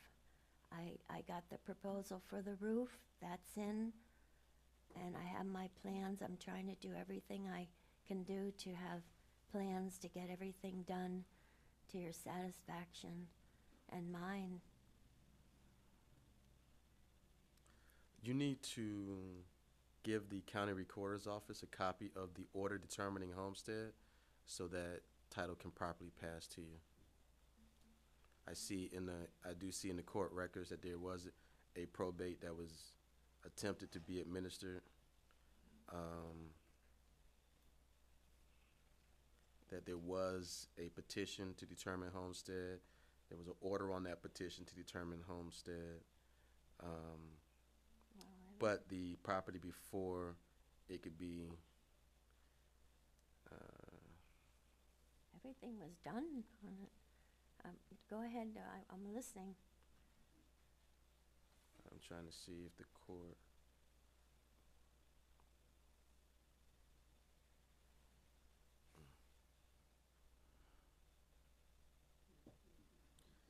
Yeah, the court terminated the probation before it actually came to a final conclusion. Well, I didn't apply for homestead. I didn't apply. I mean, you got homestead. The court ordered the homestead before it dismissed the case. The court did order homestead, which transferred the property to you. Oh. You need to record that order with the property recorder's office so that title passes to you properly. Tell me again so I can write this down. You need to go to the property appraiser's office and give them a copy of your order determining homestead, so that they may appraisers. Excuse me a minute. so that in the public record, they can properly transition title. Go to property appraiser's office and say again. What Give them a copy of the order determining homestead. Go to the court, get a certified copy of the order determining homestead. Certified copy Of the order determining homestead. of order determining homestead, or the attorney, right? Because Or however you want to do it. well, because it's probably they're charging. Take it to the property appraiser's office so that online and in the public record, it shows a transfer of title. Then it will show. All right. So, yeah, Well, I appreciate you telling me. I don't know why. yeah, I'm not giving you legal advice, though. No, I mean, All right. So I scribbled all over the place here. All Get a certified copy of the order of what again? So I can assume that none of these things, Ms. Jean-Louis, that none of these things have been done? That is correct. All right. Property still remains in violation. And Ms. Balco's not inhabiting the property? No. Okay. No, I'm not. I want You to have very first-hand much. knowledge? I want to get this done All very right. much. Make your appearance for the record. So you please Officer give me Noel, some time. Officer Noel, community police officer. She lives in my zone. 19 years, police department. We have complaints. She's sleeping under a tarp outside the east door. She does not go inside the house because it's condemned by the city inspector because of all the holes in the roof. She's using buckets of water to wash up. So it's a real situation. I don't believe she has income. The taxes haven't been paid on the property for over 6 years, and I think there's a tax deed. So there's some other issues. So it's up to you to give her time, but we're trying to get her into, she does not want to go into a housing facility or anything of that nature, so. Sir, I talked to the property appraiser's office, and Ma'am, what's your income? What's your current income? I don't have income. Okay. I would sell items that I had, and that's how I would make my minimum income, and I would not keep the air conditioner on or the hot water heater. I mean, it was hard for me before, but you determined the property this way, so I had to listen, and I just want to get things all fixed as soon as possible. You can imagine. And So Friday, I was downtown talking to people, trying to, get my employment. And then I got the I flu already over the adjudicated this, right? weekend. Or no? Excuse me?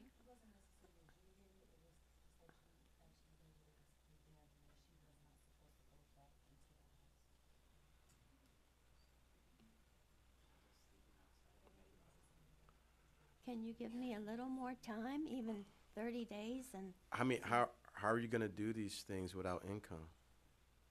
well, I'm going to get the job as soon as possible. Didn't you tell me that last Through time? my contact, yes. So here we are But- again. Well, I know I'm here again, but I'm not going to be fussy about my jobs and go anywhere I have to.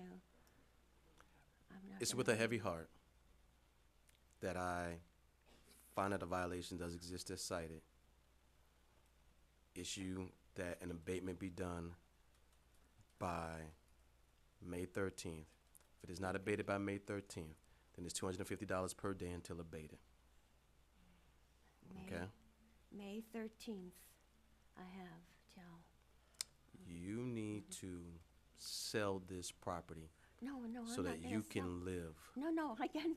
I don't want to sell the property. I know you I have- don't, I but have you the- need to so that you can live. No, I have the roof proposal, and I'll get the money for the roof and the shutters. The property remains uninhabitable. You understand? Well, that's what you say, so I have to stick by that. All right. I mean, Your Honor, what about the second case? Both. That is my ruling as to both cases. so, yeah, thank you. All right. Thank you. So that's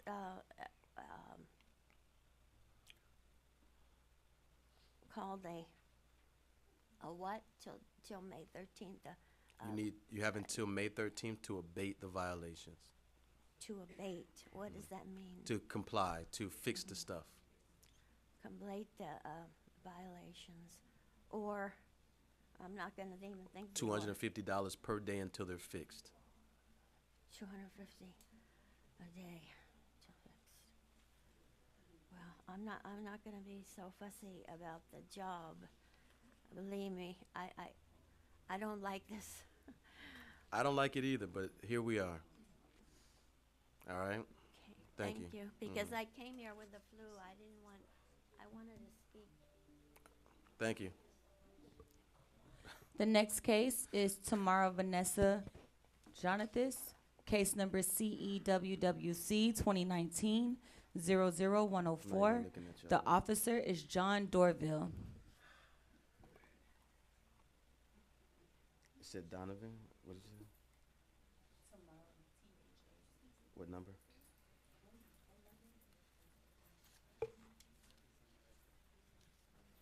Okay, number 10.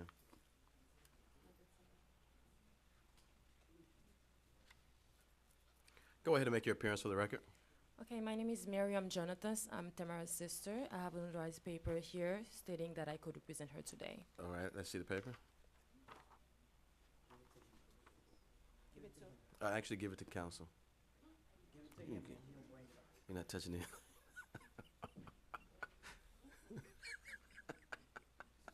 Is it good? All right. Council approves. Okay.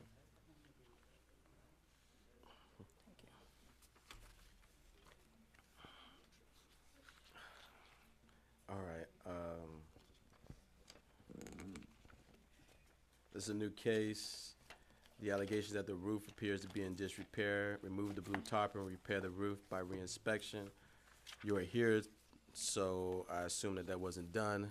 Are you objecting to the violation? No, I'm not. All right. I'm here to submit proof that we are actually pursuing to try to fix it.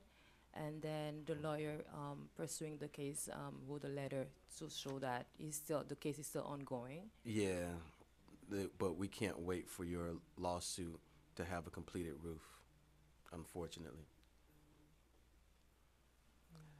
And this happens all the time. People have a roof issue. They get cited for having a roof issue. They come and says, well, I don't have the money to repair the roof. I'm waiting on insurance. The problem is that the obligation to keep your property in good repair, such as the roof, isn't determinative by whether you have good insurance or not. Okay? There are two different things. Yeah, but the thing is, we have tried, and now the repair has cost too much for us to do anything about it. And it's not a part of it that needs to be repaired, it's the full roof, from what I'm understanding, that's going on. The problem again is that the code requires that the roof be maintained in good repair. However, the property owner goes about doing that is the burden of the property owner. Until it's done, however, it remains a violation of the city code. And so, unless you can show me that it's actually has been done, it's a violation of the city code. What do you need to see that has already been done? Like, That we tried to the repair roof it? has, no, that it has been repaired. Not that you tried to repair it, but that it has been repaired. Such that you no longer have a blue tarp because you're trying to keep water from out of the property. Yeah, no way. It's too huge of a mess now. It's repairing the roof is not even an option now. We have to refix it all over. That's why we cannot.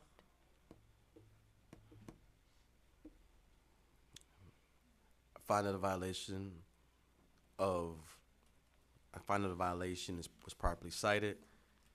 Issue an abatement date of May 13th. If not abated by May 13th, then it's $250 per day until abated. If we still need to talk about it, I'll see you back on May 20th.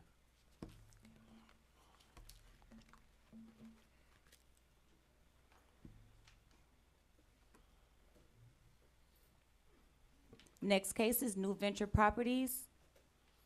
Case number RCCOR 2018-00012.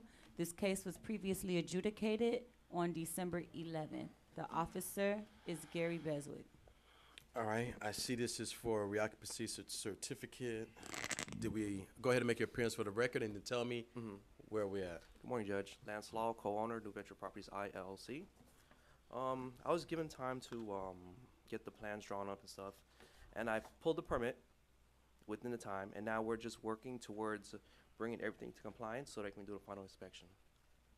All right, how much additional time is required? 60 days, asking for. No All right. objection. All right, back on April 15th. All right, thank you. All right.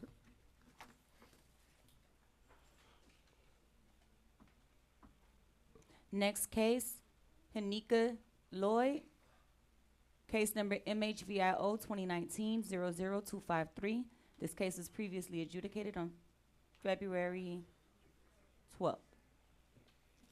Good morning, Your Honor. Good morning. I am Hanika Lloyd, the owner of the property at 1320 Northeast 140th Street, North Miami, Florida. All right. Interior, exterior renovations, after the fact permit, where are we at? Permit's been applied for. To my understanding, the only thing remaining is the floor plan, which is currently under review. Everything else was approved. Okay, so all drawings have been delivered, all fees have been paid. Yes, Your Honor. And we're in review. Yeah, it's in the process of everybody has looked at it. I think what left is flood, so you can give him additional 60 days. All right, April 15th. Thank you, Your Honor. All right.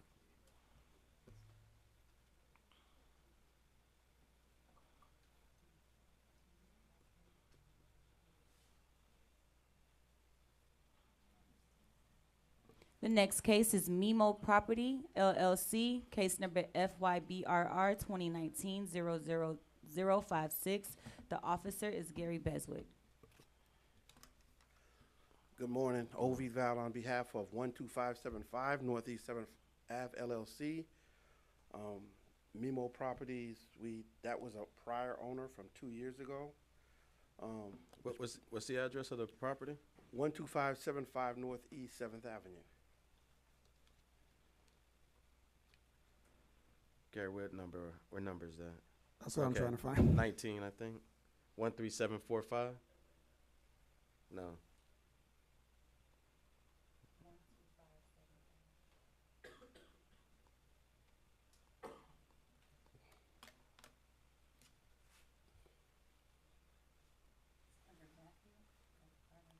What number? Oh, it's under Matthew. You don't have numbers anymore? Just technology. Number 39. 39? All right. 39. All right, there we go. 40 years, sir. Okay. Where are we at with that? Well, we were unaware about the 40-year certification. This is new, Gary? This is a new case? Yes, a new case, but the first notice went out back in July of last year. All right. If it came under MIMO, maybe we didn't Well- pay attention to it. I don't know. Well, the previous property owner has an obligation to inform the new property owner that these things exist by statute. Gotcha. So, are you objecting to the 40-year research? I guess because we just want to get in compliance, we just need time to make the 40-year certification happen. I don't know how long that takes. All right. Find that the violation does exist as cited. Issue an abatement date of May 13th. It's going to take you some time. So I'm going to give these initial 90 days so you guys get the process going. And so what I like in all my cases is compliance or progress. Okay. All right? Thank you. All right. Thank you, Your Honor. If not abated by May 13th, $250 per day until abated, which means I'll see you back on May 20th so you can tell me about the progress. All right. Thank All you. right. Have a good one. You too. Next case is Parfait Bello, case number CEIVY 2019-00252. The officer is John Dorville.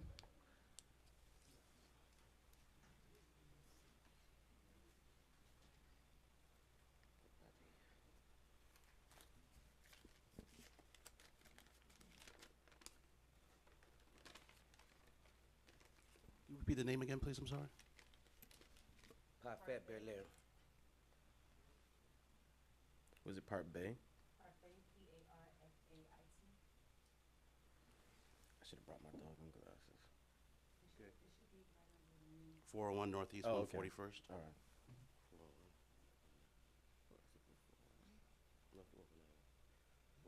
These are the people who signed in on time. This is Nomi Media Center? Oh, Parfait, I got 43. it. 43. All right. Now, this one is simple. This is an inoperable vehicle on private property that needs to be removed. Go ahead and make your appearance for the record. Hey, how you doing? This is Marie August. She's the part owner too. Okay. That's my mother. And you are? I'm her son, Kesley Prudent. I'm her son, Kesley Prudent. Who is Parfait Belot? That's my uncle. Where's He live in Atlanta, Georgia, but we don't own the house. That's why she part owner. It's on the title. I don't know why they didn't put it on the letter. Okay. Maybe his name appears first. Okay. This is pretty simple. I mean, The officer came, the only car he told me about 3 cars. It was a Mercedes-Benz, a Fennery, and a Chrysler. I moved it. He came talk to me, say thank you. I told him, thank you. I never had no issue, so I don't know what vehicle they talking about. If they talk, you gotta let me know what vehicle they talking about, because I did move a lot of cars. let's see. I see a semi. The issue with the semi, this the problem I have with the semi situation. That part of the field is half of ours too, because it's 401, 405, and 403. The issue is 401 and 405 belong to North Miami. 403 belong to Miami-Dade. So when I park someone else on that side of property, North Miami have nothing to do with it, because that's why they told us we have to. When I'm trying to put the gate, the brown gate and everything, they said I had to come and get a permit from North Miami, then go to Miami-Dade so they could do that side permit. But the 18 one is being moved back anyway, but I'm trying to move it to another facility. So the property. So it's operable. It's operable. I got a tag, it's operable. The only issue is when I'm trying to move from the field, but this month right here, it's been constantly raining. And it's like that floor, it just spinning the wheels. So basically, I'm just trying to wait till it dries, take it out of there, and drop it to the trailer yard. Mr. Dorville? John Dorville, City of North Miami Code Compliance Office. This is in reference to 401 Northeast 141st. I just wanted with the, or from this, I posted this property on 1/23/20 at 12:30. Because they have a sign right there that says North Miami cut off right there. Where the semi park at is beyond the sign. The sign right here, and the car, the trailers park on my other side of the property. So when the garbage people come, they became a go-to. They got to bust a U-turn. Metro Day provide this one, and North Miami provide this side. Your Honor, if you look at the property, first of all, this property has had several issues. There are several vehicles parked on this property, junk property. So I believe the instance where I spoke to this gentleman, I was actually in, I'm sorry? I never spoke to you, sir. Okay, so. I spoke to the officer right here. He's the only one come. When they pass by, they just drive by. The officer, the only one, stop, talk to me. Everybody else, they just stop, take their pictures, and drive by. I spoke to a gentleman at the property because I was actually in the. Can I get the gentleman's name, please? Let's No, stop. I'm talking about him. He said he spoke to someone. Let's stop interrupting. Okay. Because I was in the process of towing vehicles that were inoperable in the swale. This property has several violations that have been posted with the city. In reference, the gentleman is correct. There is a part of that property is Miami-Dade County. However, the portion that is North Miami, if you can see along the side of that property, he has cars, inoperable vehicles parked. Is there any way to enlarge that photo? Thanks. Bring it down. All right. Because the one I got, I don't even. So you see there's about 1, 2, 3, 4, it's 4, well, 3 cars and the semi-truck. Okay. This is an ongoing issue at this particular property. I've cited it several times. Now remember what you cited them for. Yes. For inoperable vehicles. So the vehicles in the back. No one of these cars, all 3 of these vehicles have no license plates on them. Unregistered is different than But the 2 in inoperable. the back obviously have, if you look at the picture in the back.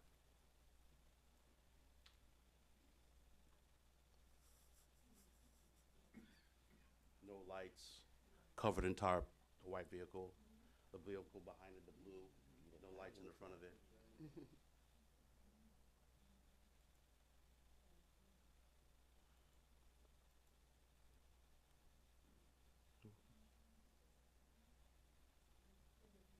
Yeah, and I could also, excuse me, I could also enter this, a more detailed photo of the vehicles that are on the property. I'll show the property owner first. Sure.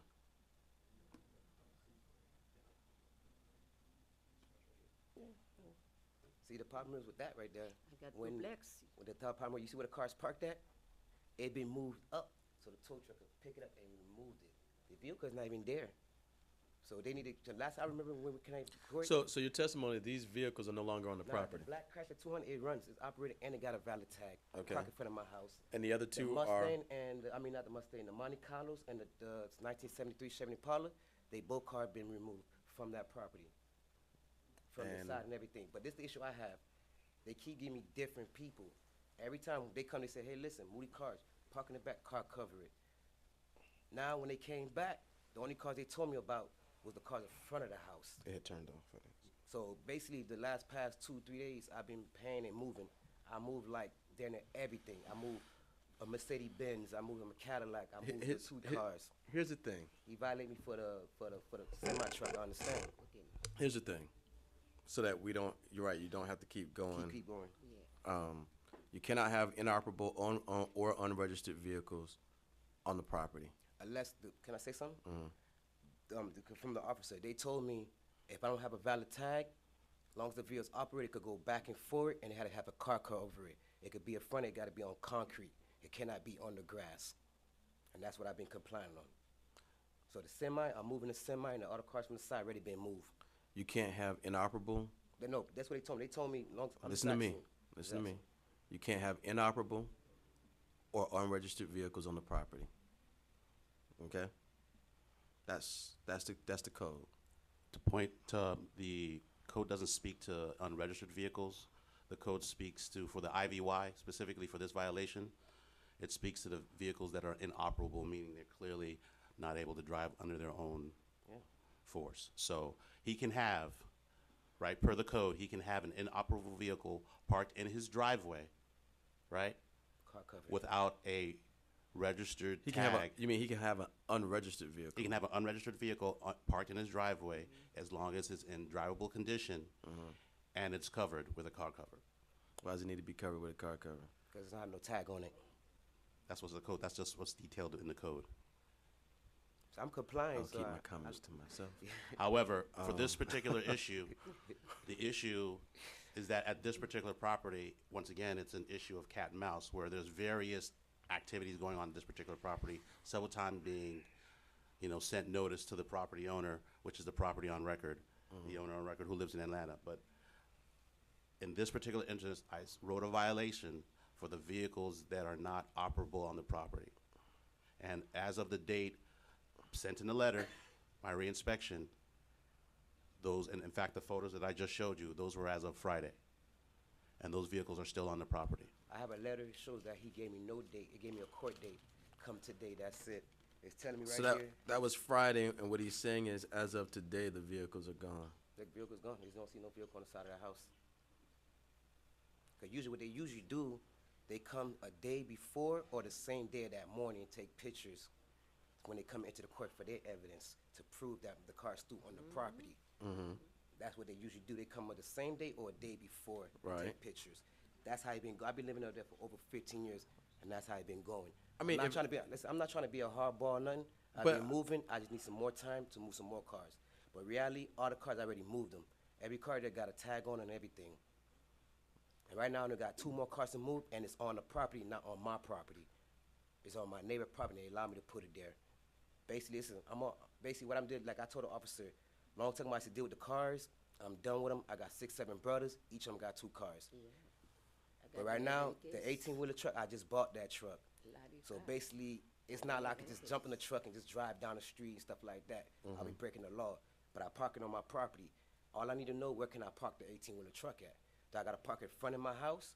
Or do I got to keep moving the car every 2 days? I don't know. I don't think that you can 18-wheeler have works. an Just to, 18 just to educate you, you cannot You can't park have a an commercial 18-wheeler, vehicle. in the residential. I just residential want to know. area. I'm just asking. This is my first time. This is my first business I'm opening right here. Absolutely, absolutely. I'm letting you know. So what do? I got to move the 18-wheeler from my house? Yeah. Yes, sir. Okay. They told me as long as I can have it on the side of the road, that's if it's got proper No, tag you and cannot everything. have a commercial vehicle In a your residential area. residential area. All right, say no more. In the city of North Miami. Okay. Yes, sir. All right, this is the issue I have right now. Can I get some more time? Because all I need, basically, this the problem. The money's not the issue. Every storage place I'm going to put these 18-wheeler trucks, they keep telling me they full.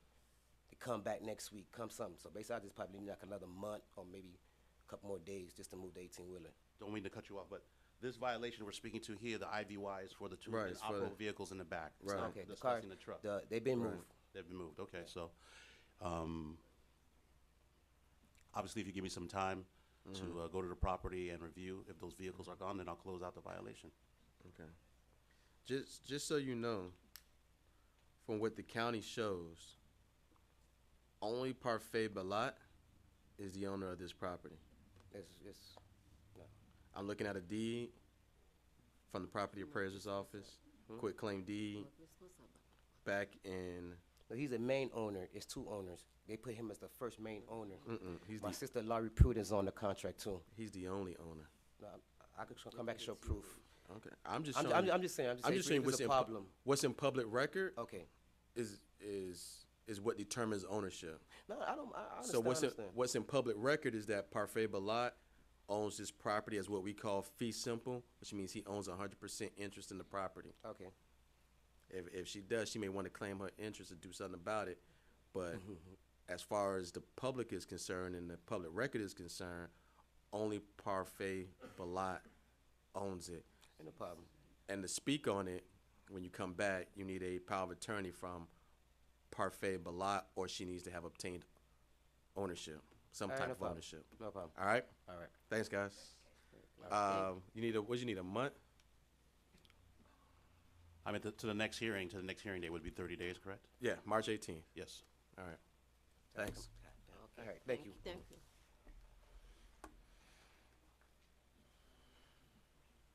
The next case is Sabarna Inc. Case number FYBRR 2019-00036. The officer is Gary Beswick. Say it again, who? Who is it?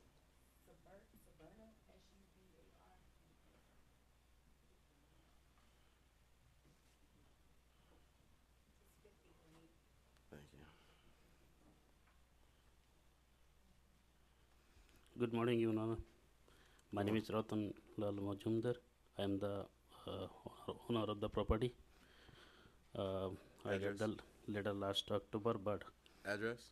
address 13655 West Dixie Highway, North Miami, Florida 33161. Okay. And the store got the hit from the car last October, and I got the letter from the city for the 40-year certification. I was thinking, like, if I call the inspector, maybe they're not gonna pass the until I fix the front. So I'm in the process for the front. I need little time for the, the violation. The 40 Have you applied for the 40-year research? Have you had it inspected? Have you got an I engineer? I had the engineer, so. Okay. So you just hired an engineer? Yeah, I went to the city to pay the violation fee, but they don't take the without report. Okay.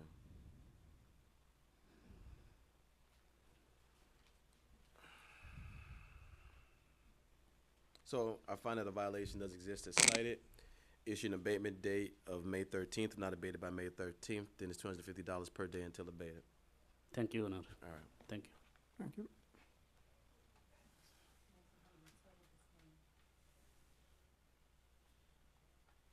I don't like that you don't have numbers.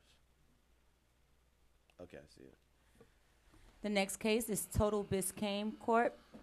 Case number MHVIO 2019-00245. The officer is Gary Beswick.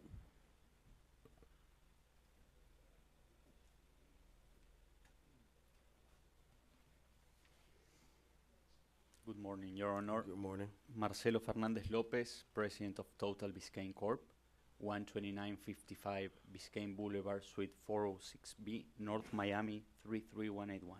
Basically, your violation asserts that there were renovations done without a permit, and thus you need to obtain an after-the-fact permit.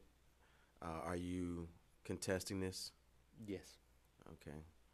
You don't believe that the renovations required a permit? No. We believe the renovations require a permit. We are already in communications with the inspector.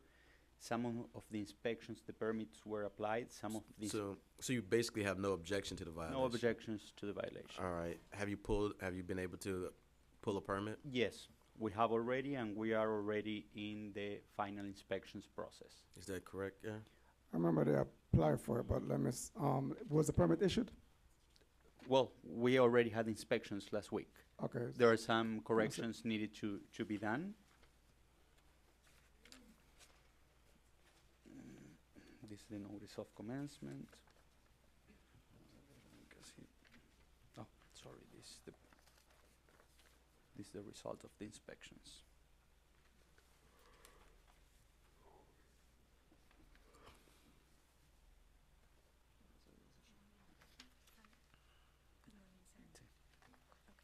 Was it you speak to? I speak to a lady. Yeah. So the permit was issued? Yes. You can dismiss it. Case dismissed. Thank you, sir. Thank you.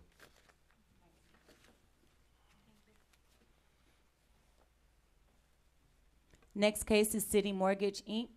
Case number CEODS 2019-00140. This case was previously adjudicated. The officer is Jose Perez.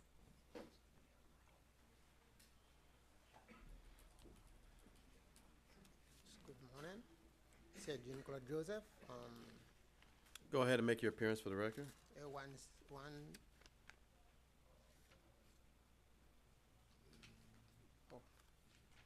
Shotgun set car and sec northwest shotgun. Shotgun set car and sec northwest Catwem Court. Jean-Claude Joseph, 13745 Northwest 4th Court. All right. Pick up the items. Yes. Based on my inspection, no. I have Okay. photographs depicting on February 13th. Not this photograph, sorry. You can see here he has 2 motors on the side of the driveway. I have removed them all. And here are some items that are being stored in the rear of the property.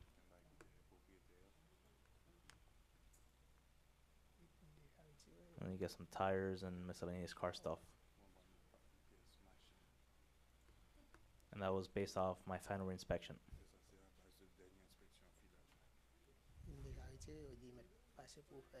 I have already removed them. He can pass by to see that. All right, reset in 30 days, March 18th. Yeah, déjà été.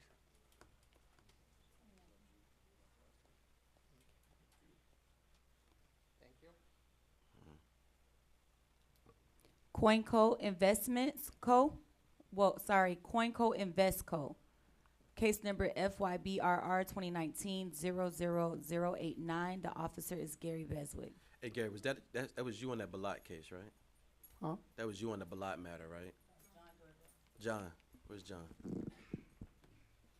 John, on that Balat matter, he's right. Lori Prudent is a joint tenant in that property. The property appraiser's office is only noting that Parfait keeps transferring his interest, but Lori has never transferred her, so she is a joint tenant.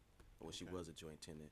Fortunately, they broke the tenancy when one of them transferred, but she is a joint tenant, joint owner of that property. Okay.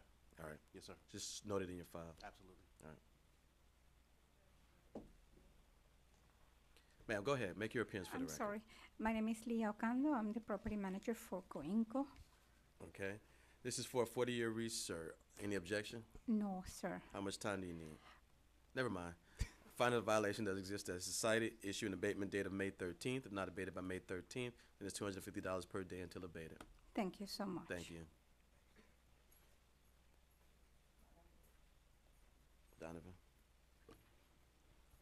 Donovan Gillette, case number CEBCR 2019-00009. This case was previously adjudicated. The officer is Karen Jean Lewis. Good morning. We're Don Ray and Donovan Gauntlet, 810 Northeast 128th Street.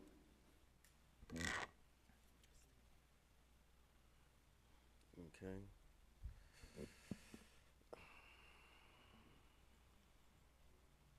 Good morning, Co-Compliance Officer Karen Jean Lewis. The property was cited for a boat. The property owners were supposed to obtain an administrative variance in order to store the boat on the property. Any objection to that violation? Not an objection, but it's been there for 20 years and we had no idea. So when we got served, I actually called Officer Karen and I said, is this something new? She said no, but we were not aware. So no objection, and we have gone forward and done what we need to do to get it corrected. We paid since morning for the variance. We did everything. And we as have far as 10 compliance, days so for them to let us Seven know is if it's in compliance. All right. See you back on April 15th. Thank you. All right.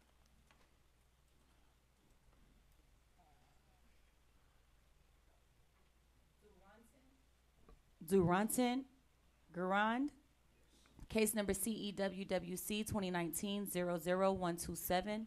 The officer is Karen Jean Lewis.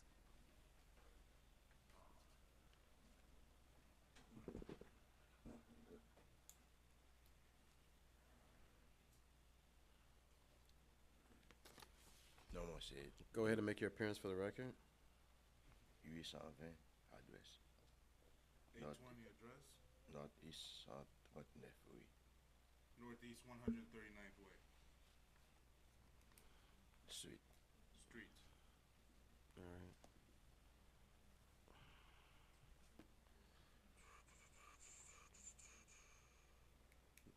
Northway. What number was it? Duranton, Gira.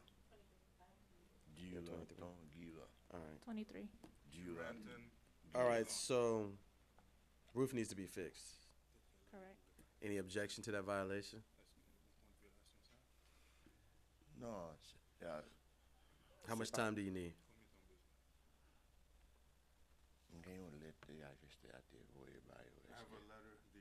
sent to them?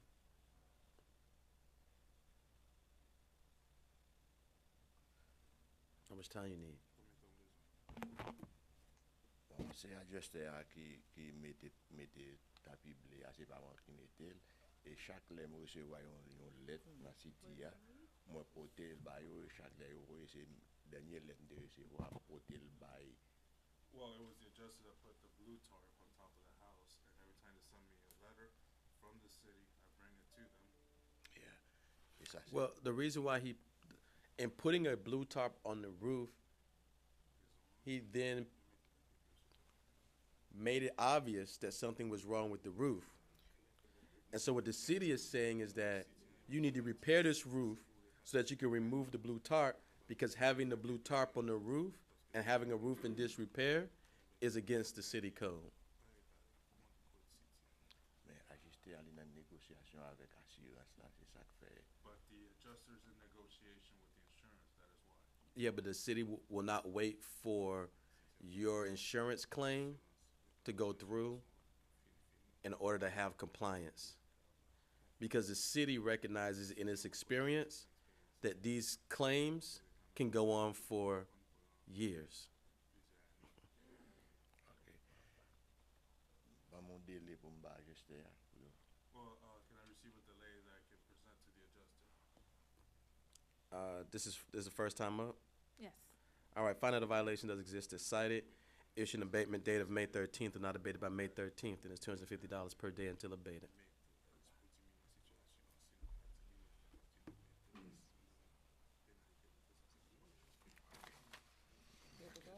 Yep.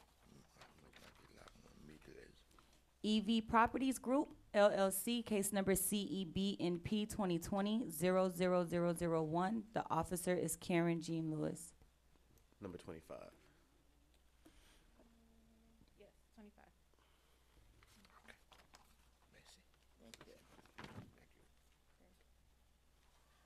Hey, John. Never mind, I was wrong. Yeah, you can kill that. Go ahead. Good morning, Your Honor. My name is Agostino Pizzottini. The address is 5400 Riviera Drive, Coral Gables, Florida, 33146. I'm here as an owner agent for EV Properties. I have a power of attorney. Okay. She just want to see it. She ain't going to look at it. She's a germaphobe. All right.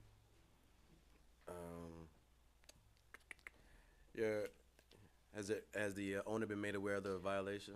As of yesterday, yes. Unfortunately, the owner is in France due to work now. He has full intention to comply with. So there's no objection to the violation?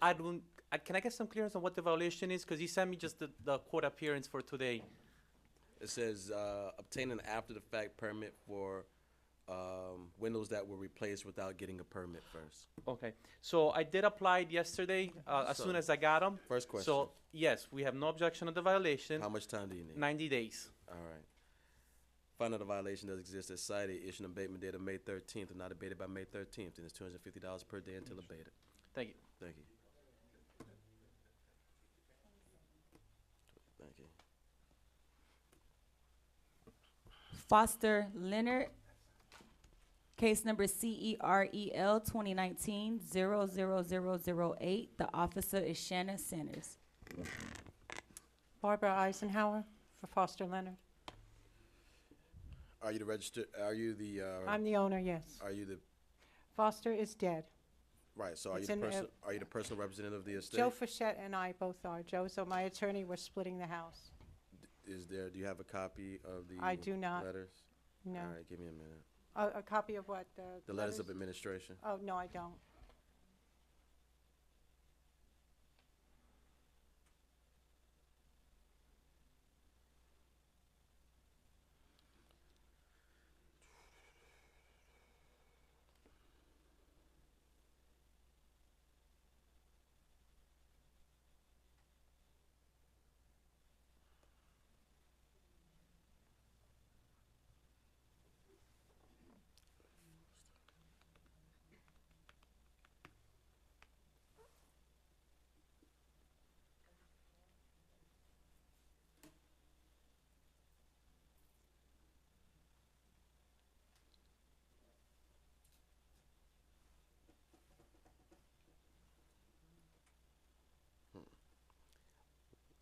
Foster.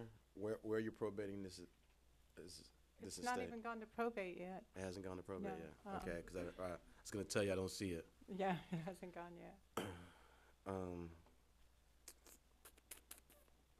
Technically, it needs to because a PR needs to be appointed because only a PR can speak on behalf of the property. Okay, well, the PR's in the hospital this morning. Well, there is no PR until the court actually. Oh, okay, well, presents one. Foster appointed a PR, but we haven't, Right. yeah. Is a will? Yeah, there's a will. So in the will, yes, you name in a will you name who you would like to be the Yes, PR. right. But that will has to be sent to the court, and the court has to actually issue an order appointing that person as the Okay. PR. So when the court does that, then that person's the PR. So until the court does that, we don't have a PR or even a registered agent for So this what for does this that property. mean? Registered agent typically I is mean, the I attorney. know what that means, but I mean, where does that put us here today then? Yeah, unable to speak on behalf of the property. So we're Oh. gonna have to postpone the hearing Okay. on this matter until you guys, well, someone has to huh? Not necessarily. You know, if they get on it, you know, the attorney can file. The attorney's dealing with cancer this morning. I don't know how quick he's gonna get on anything, Then that means that you guys have a decision to make such as? as to whether you're gonna. He's make- appointed, Foster has appointed this attorney the PR, personal rep. Oh, the attorney Yeah, so, himself yeah, that's, as the personal rep. Ouch. Did the will assign a successor? no, I'm successor trustee. Unfortunately, I can't give you legal advice. I could, but I can't. We need a PR. Okay. So, is he also going to be the attorney who administers? Is he also going to be the attorney who Yes. opens the estate? Yes. I don't think that he can. I don't think that he can serve both functions. Yeah, I think that there would be. I mean, he works with How the much- firm, so I'm sure. How much time do we need? 3 months. I mean, he's been dead a year and 2 months, so. Oh, I know kinda- what he's doing. Yeah. I know why he hasn't. I know what he's doing. May 20th. Okay, thank right. you. Back here, May 20th? Yep. All right, thank you. Hopefully you have something filed by then. Table. Waiting for the 2-year statute of limitations to bar all claims.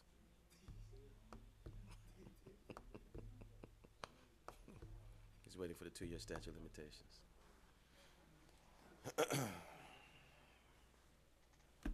All right, next one.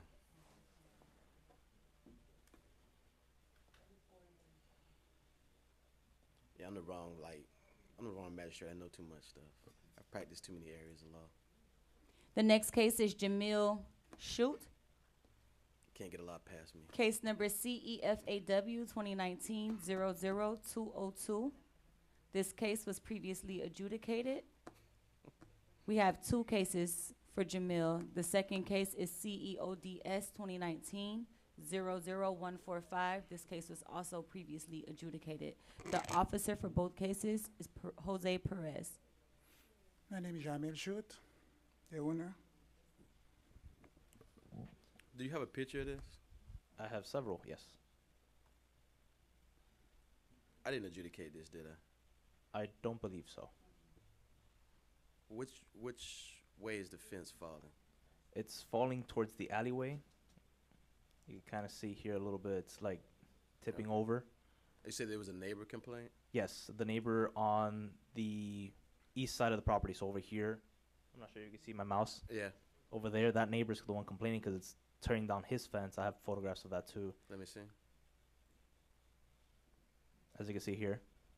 And then some of the panels have been taken off, but several of them still remain. And it's just tearing up his chain link fence down here.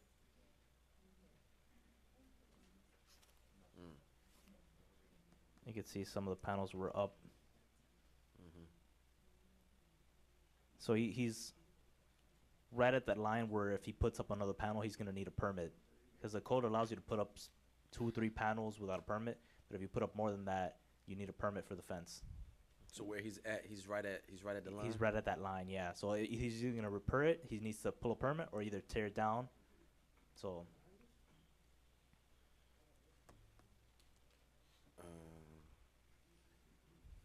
Anything stuff still in the back? yeah. You got this photograph, for example, bunch of stuff here thrown on this table. Not so much the lawn equipment, because I understand that's an issue. We got some stuff being stored over here. We got trailers on the property. Let me see what he gave you. He just gave me a picture of 2 pieces of plywood. No, not plywood, sorry, of panels of the fence boarded up, so.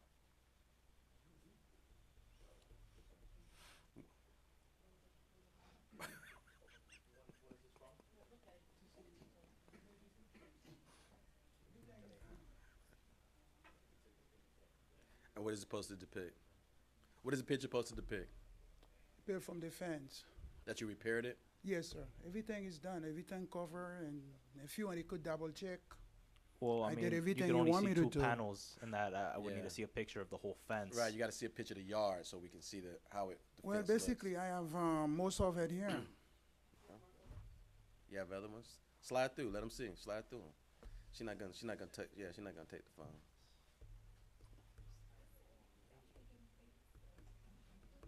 She's a new mom. That's how they be. Wait till she get another one. Like, okay, whatever. Yeah, there's like 3 new panels that are up, but you can see in the backside of this photograph, the old fence remains. You can't see that he repaired the sides of the houses, so I'm not sure if this is the one facing the alleyway. The pictures don't really depict correctly what's going on. Okay. You got any pictures of the stuff being picked up?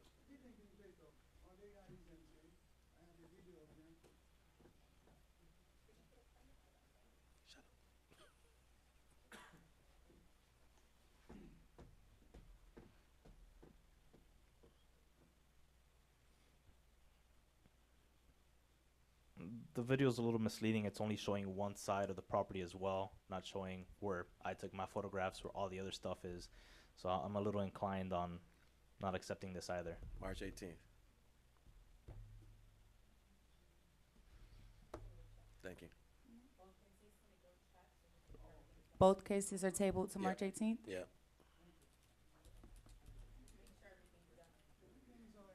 All right, he's gonna come back and recheck. All right.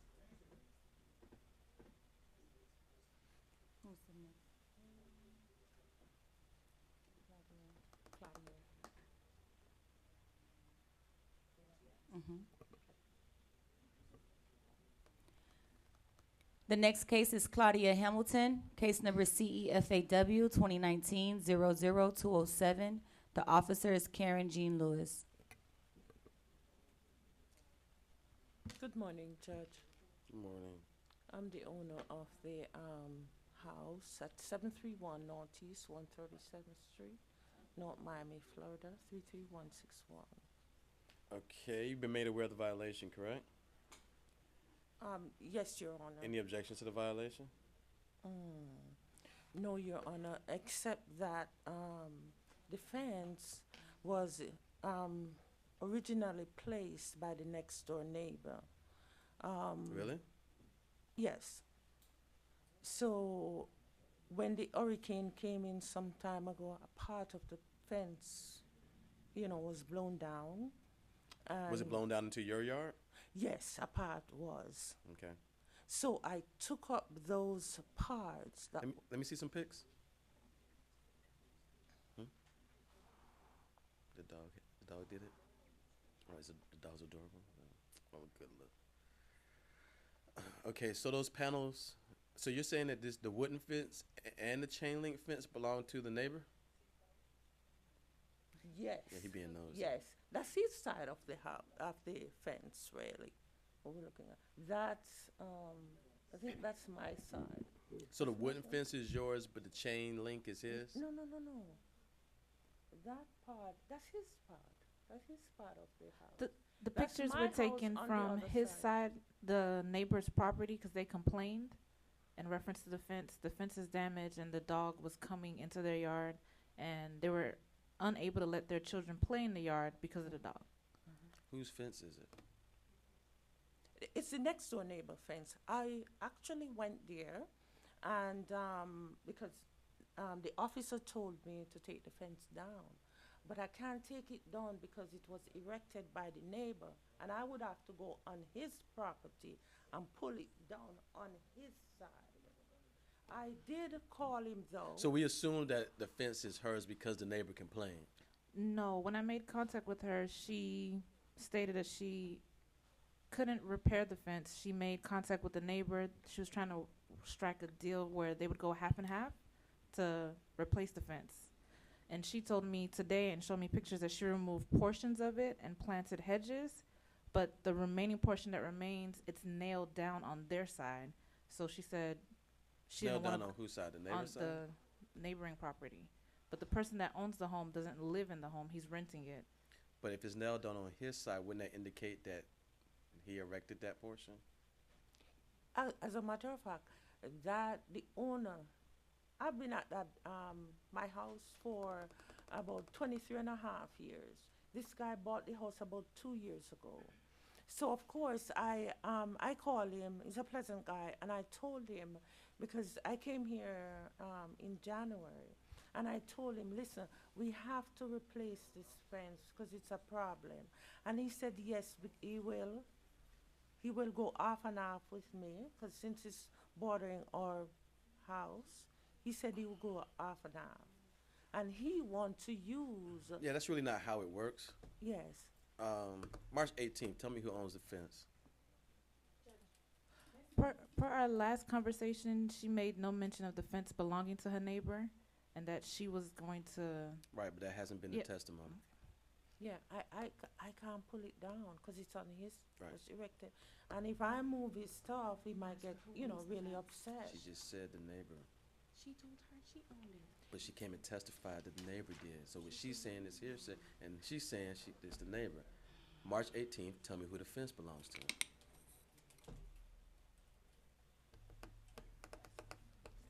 Yeah, maybe need to ask each one if they have an old survey. Or maybe there's one on city file because they erected a fence and they would have had to need a survey in order to get a permit for the fence. Yeah. That's what the officer's alleging, she said. Boy, Judge, I am a defense attorney. All right, yes, ma'am. Judge, what is the suggestion? Because I told Ms. Curran. What I've told the city is that they have to provide me Yes, Judge. with proof of who the fence belongs to. Yes, Because whoever erected the fence has the obligation to maintain the fence. Yes, Judge. All right? Yes, Judge. Now, if the fence blew off, if the fence completely fell, Yes. and it fell on your side of the property, then you would have to repair the fence. Okay, so at the, But I ain't giving you legal advice. thank you All very right. much, Judge. Thank you very much. So on the 18th, I'll come back here of March? Yes. Thank you, Judge. The next case is Nomi Media Center. We have two cases for Nomi Media Center. First case number is CEFOB 2019-00028. The second case is CEZCU 2019-00031. The officer is Shanna Sanders for both cases. All right. Does anyone need the services of an interpreter? Anyone? Interpreters, you are excused. Thank you.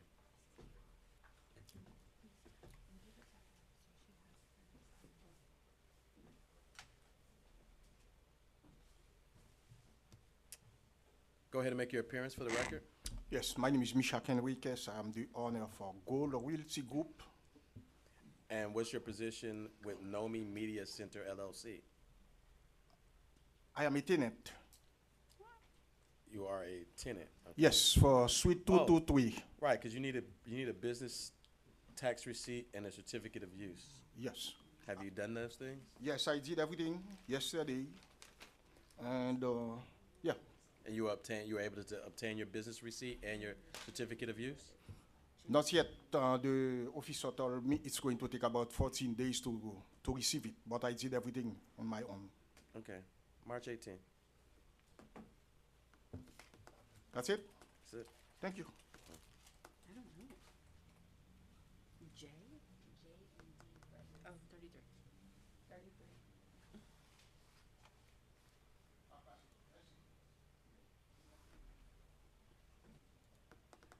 The next case is J&D Brothers LLC, case number CEFOB 2019-00025. The officer is Shannon Sanders.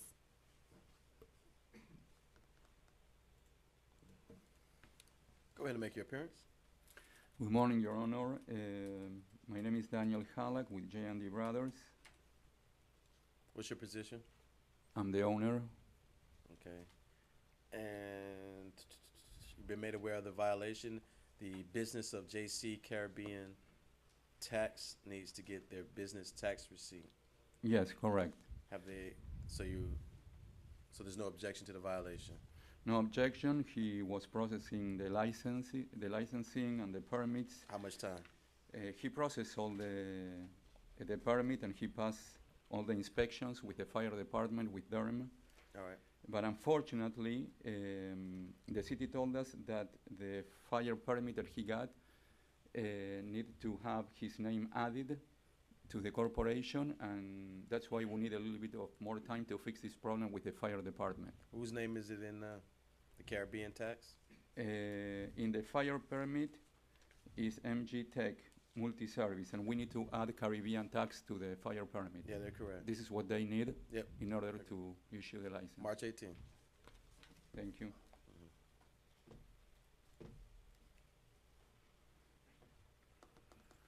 Thank you very much.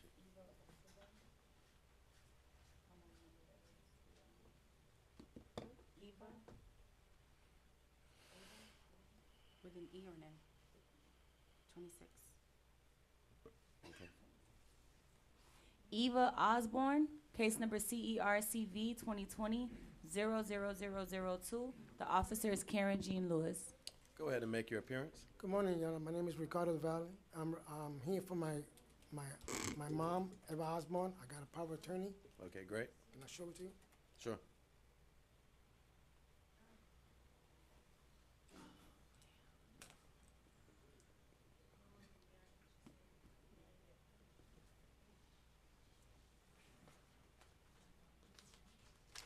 Can you scroll down for me to the end? To the signature page. Okay. All right. Ms. Osborne received a citation because she received a violation because she needs to obtain a variance for the boat. Yes, I just got the application around a couple of days ago. I didn't finish doing it. So there's no objection to the violation? No. How much time do you need? At least 30 days. All right. Finding the violation does exist is cited. Issue an abatement date of April 8th. If not abated by April 8th, then it's $250 per day until abated. Thank you. Thank you. Thank you, Anna. 57.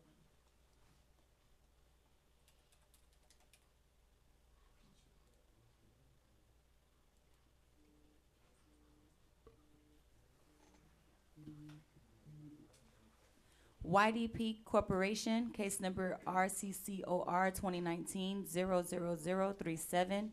The officer is Gary Beswick. Good afternoon, Your Honor. My name is Rafael Nunez, and I'm a property owner for 1250 Northeast 130th Street, North Miami. Oh. Judge, for this case, What under number is it? 57. 57. 37.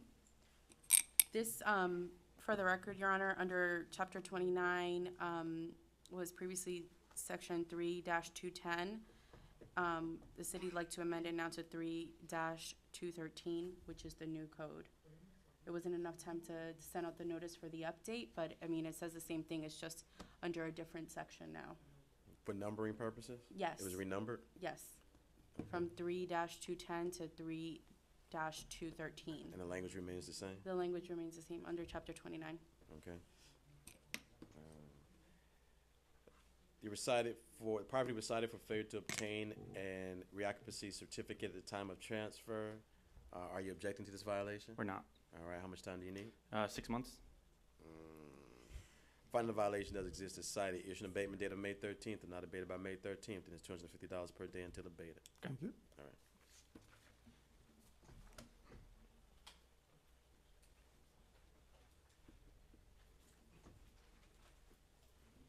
Next case is Susan F. Hine. Case number MHVIO 2019-00259. Susan Hines has two cases. Second case is RCCOR 2019-00026. This last case was previously adjudicated. Okay, that's 52 The and officer 53. is Gary Beswick.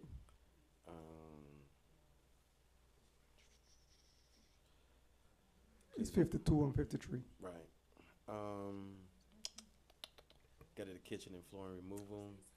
Go ahead and make your appearance for the record. Yeah, I'm Susan Hine, and I live in 2640 Northeast 135th Street, apartment 407, North Miami, Florida 33181. And I ask, please, if my husband can speak. Go ahead, make your appearance for the record. Thank you. I'm Ethan Hines, Susan's husband, as she noted, same address. Okay. The new violation is you need permits for interior renovations that were done to the kitchen and flooring. And then the previous violation that was already adjudicated was you needed a reoccupancy certificate that you didn't receive before the transfer of title. As to the new violation, are there any objections? We had talked about both of these before. I'm not aware of a new violation. Well, both of them was heard. I'm not sure why it's not showing Yeah, adjudication. we were here in they were? December previously. Okay. So where are we at? Okay, we think our situation is about 95% resolved. Okay. Regarding the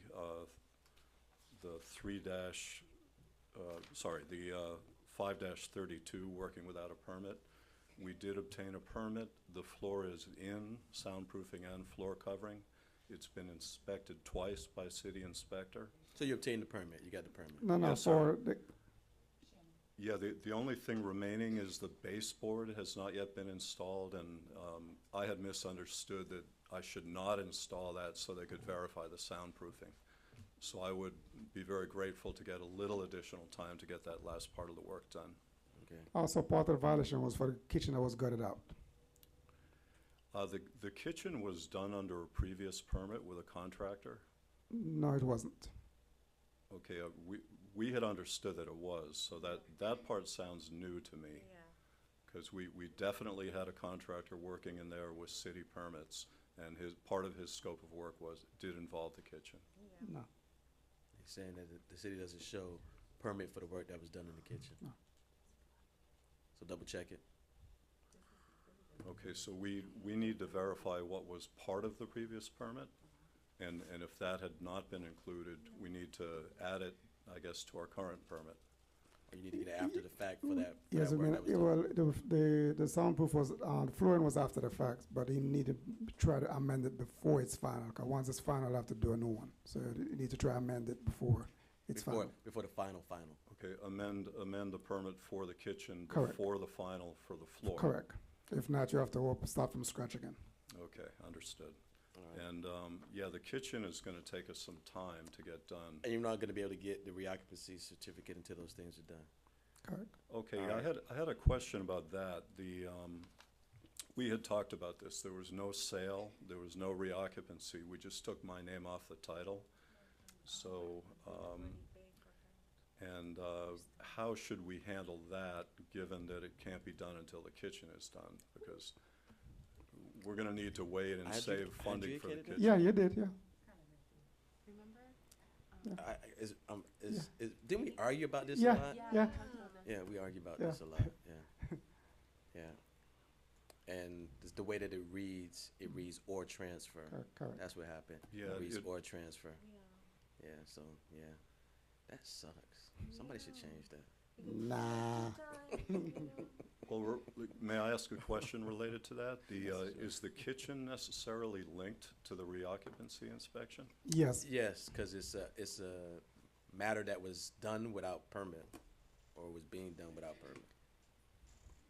Okay, so how would you advise that we handle that then? Because we. You have to complete the permitting for those two things, the flooring and the kitchen, so that the property can be re-inspected for reoccupancy. Okay, does the work for the kitchen have to be completed? Yes. Okay, that presents a challenge because we really need to save some money in order to be able to do that work. And I mean, we could sign an affidavit saying we'll do it with a permit. Was it torn up? Is the kitchen Well, torn it up? was gutted out. There's none. There's no kitchen? No, it's gutted. Yeah, you gotta have a kitchen. Yeah, we're not occupying the unit currently, and we don't intend to until the kitchen is in, but we're just not able to get that work done. How much time are you talking about? You know, honestly, about a year to save the money and get the work done. Ouch. Now, the floor can be done within, 30 or 60 So days. was the kitchen that way was the kitchen gutted when you transferred title? No, it wasn't. We had a renovation done with a contractor, and my understanding was that the gutting of the kitchen was part of his permit. Apparently, it wasn't, from what you're telling us, but No, it should. wasn't, because that's where the complaint came from. That's where the complaint came from? Yeah. So it wasn't part of the scope of the work. I mean, he's the one who took the cabinets out. It wasn't You part. have an issue with him? Do you guys have an ongoing little You know, it- squabble? Yeah, we pay more than You he got- work for. Yeah, so he snitched on you. It ended up being, Wow, oh my God. Yeah, I so can't he's- believe- yeah, he- Thank you to say. He snitched on you. But you didn't hear it here.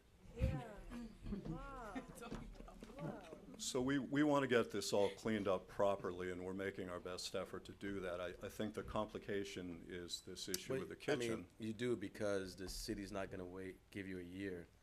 Well, the city would be highly upset with me if I gave you a year to complete your kitchen.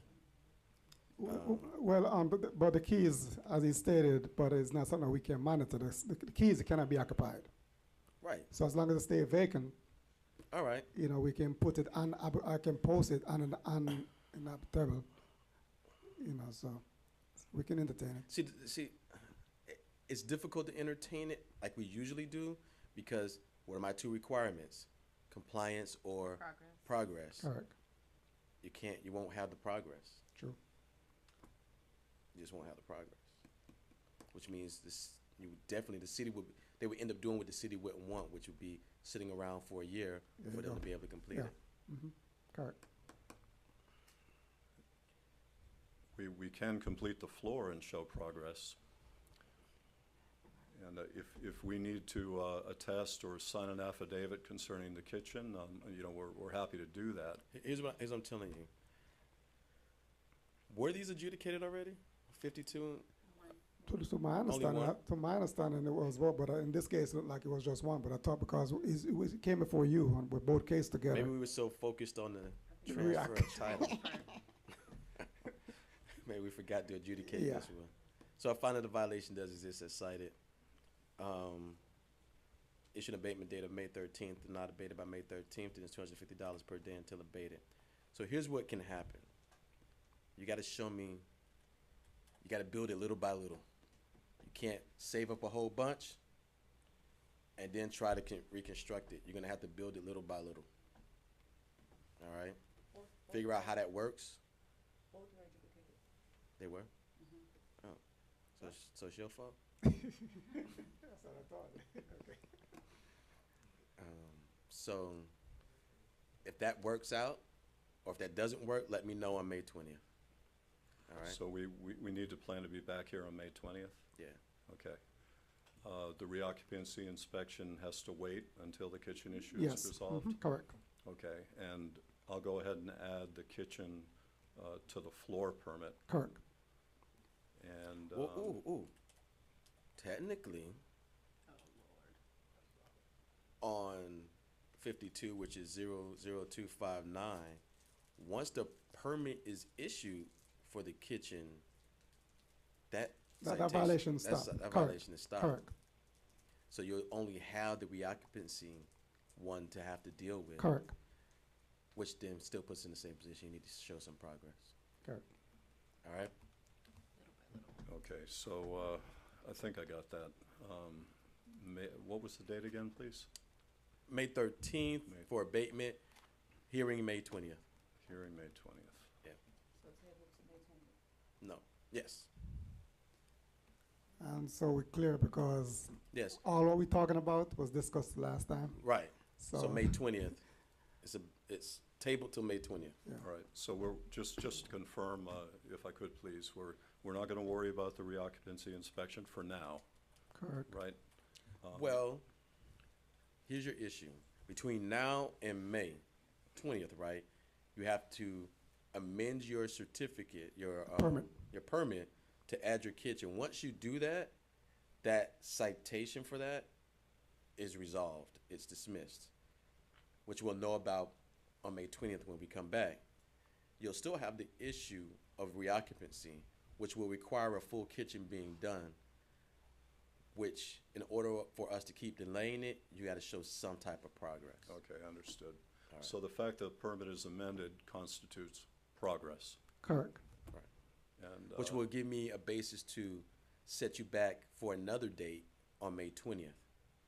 That second time or third time that you come before us, you have to show progress again. Understood, okay. All right? All right. Okay. All right, thank you very much.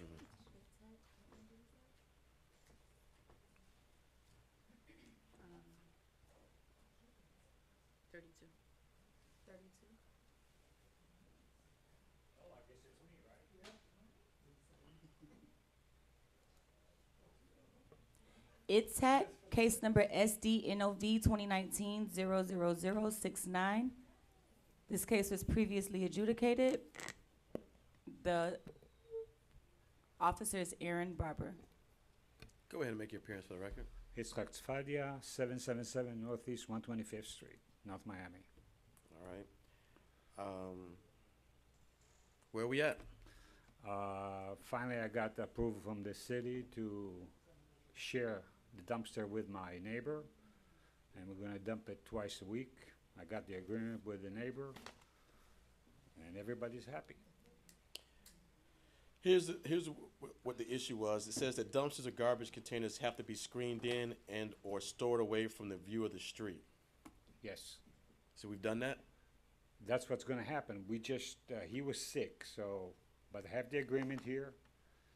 We're gonna send one of them, the dumpster away, and we use the same dumpster, but we're gonna empty it twice a week. And you're gonna put it out of view of the street? Yeah, he has already the enclosure. Oh, he has the enclosure already. Okay.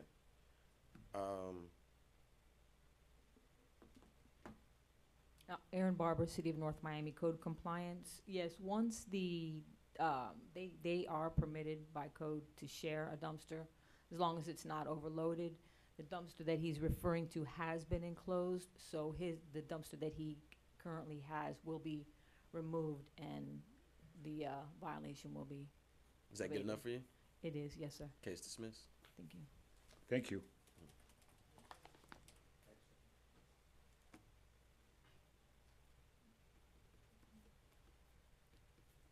I would have waited till they removed the other dumpster, but. All right, let's go. People got lunch to do.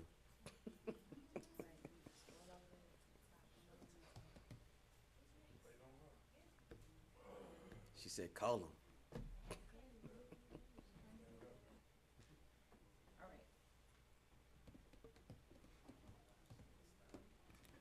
Case number 12810, Cypress Road. Case number CEPOM 2019-00017. The officer is Shanna Sanders. There's no one here on behalf of this property, Inspector? One moment, let me roll back to the top. Shanna Sanders, City of North Miami Code Compliance Officer.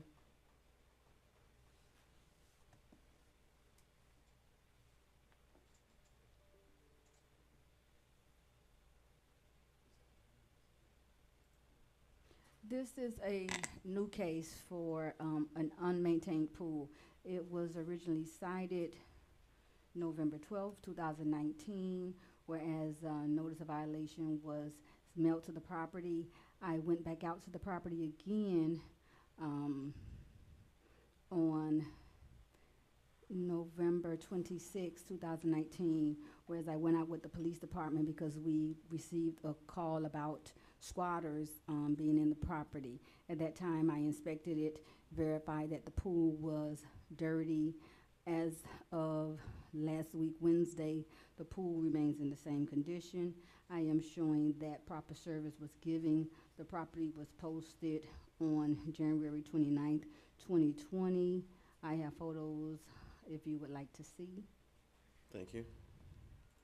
When I went back out to the property while I'm pulling up the photos, I will say the tenants or the occupants who were there did not want to give me permission to get into the backyard, but the neighbor did let me get in, so I was able to kind of somewhat get some from the side of the property.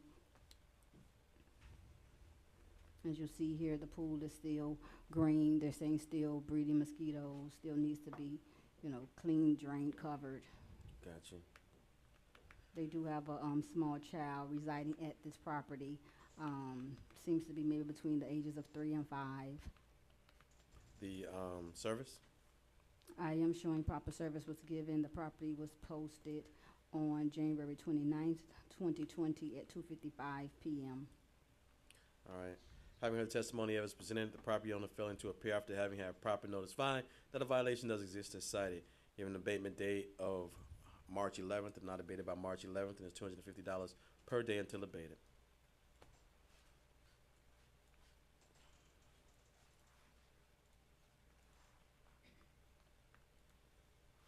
.405 PPP Management LLC, case number MHVIO 2019-00271.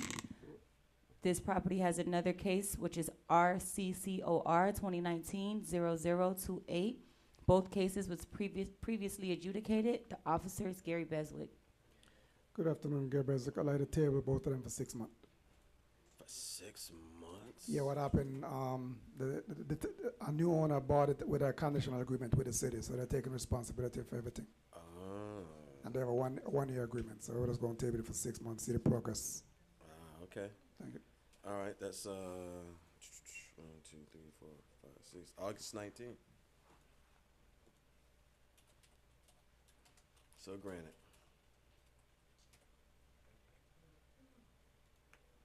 Next case is Alexander Romero, case number CEWWC 2020-00001. The officer is Karen Jean Lewis.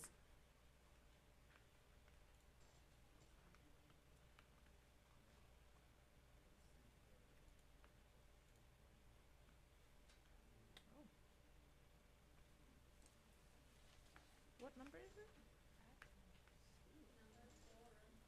4. Oh, no.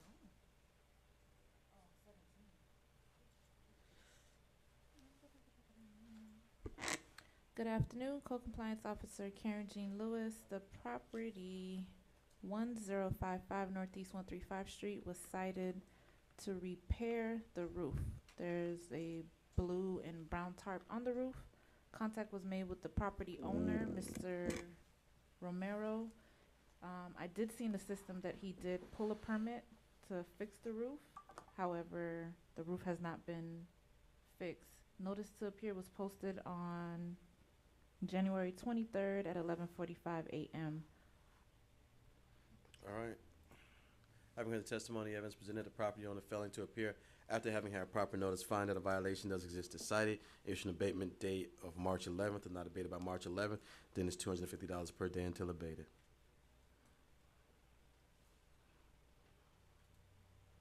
Alfredo Chunga, case number CEPFY 2019-00261. This case was previously adjudicated. The officer is Karen Jean Lewis. Good afternoon, Co-Compliance Officer Karen Jean Lewis. The property 930 Northeast 132 Street was cited. Does it remain? Yes. Without compliance? That's correct. Let the fines go forward. Okay. Property owner failed to appear.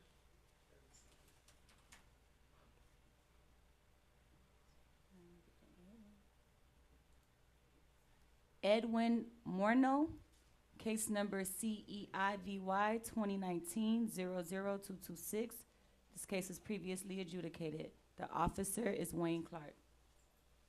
Wayne Clark, City of North Miami, code compliance, no compliance. Let the fines go forward.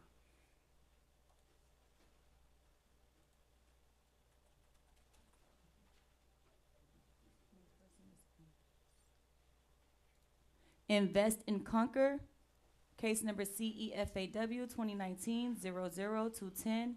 Officer is Karen Jean Lewis.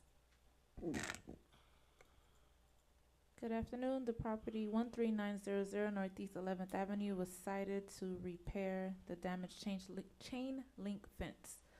Notice to appear was posted on January 23rd at 11:42 a.m. and as of the final reinspection, the violation remains and no further contact from the property owner. I haven't heard the testimony evidence presented to the property owner. Failing to appear after having had property notice, find that a violation does exist as cited. Issued an abatement date of March 11th and not abated by March 11th, then it's $250 per day until abated. Iris Anita Hopper, case number CEBPR 2019-00064. This case was previously adjudicated. The officer is Jose Perez. There's no one here on behalf of this property. Is there compliance? No. Let the fines go forward. Thank you.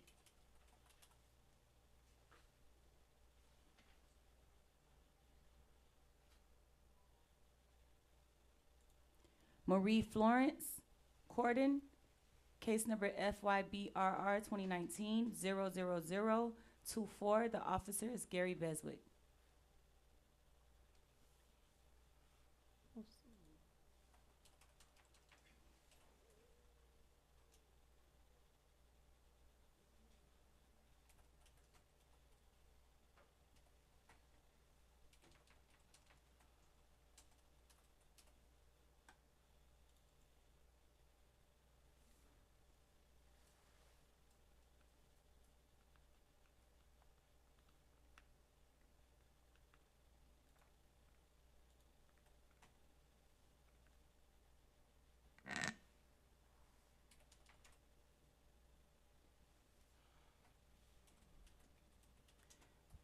We go ahead and table this one for 30 days. All right, March 18th. So granted.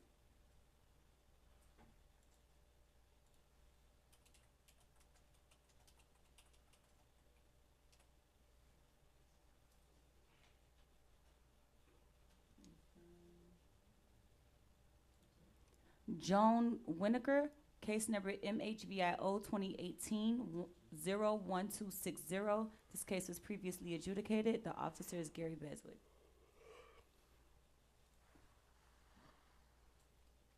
There's no one here on behalf of this property.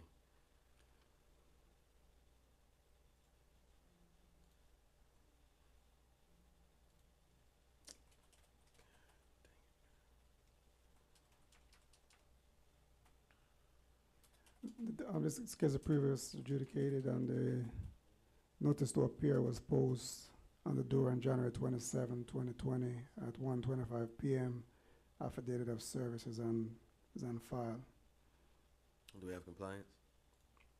No, no complaints. Let the fines go forward.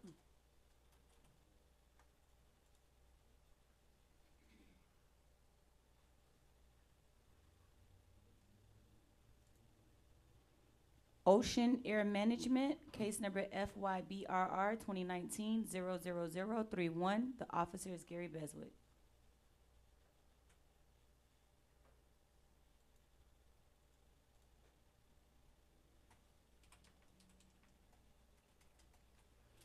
This case is for 40. It's a new case for 40-year recertification. The first notice went out July the 12th, 2019, and then a second notice went out on October the 15th, 2019.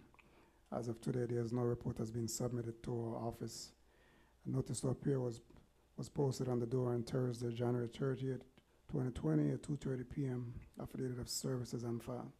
Having heard the testimony and evidence presented, the property owner failing to appear after having had proper notice, finding the violation does exist is cited, issue an abatement date of March 11th and not abated by March 11th, and it's $250 per day until abated.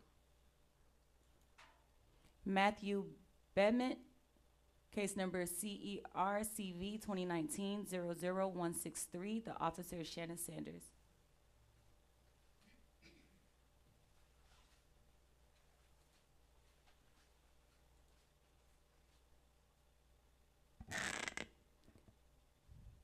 Shanna Sanders, City of North Miami, Code Compliance Officer. This is a new case for a recreational vehicle that's parked at the property, a boat, that needs the variance. It was originally cited October 15th, 2019. Notice of violation was mailed out to the property. I am showing second notice was sent out November 27th, 2019. As of last week, on the 12th, 2020, February, no compliance has been met. No applications have been submitted to the city for the variance, and the boat is still parked at the property. I am showing proper service was given. The property was posted on January 30th at 2:05 p.m. All right. Having heard the testimony, evidence presented, the property owner failing to appear after having had proper notice, finding that a violation does exist is cited, issue an abatement date of March 11th and not abated by March 11th, then it's $250 per day until abated. Prestige Biscayne LLC, case number FYBRR 2019-00082. The officer is Gary Beswick.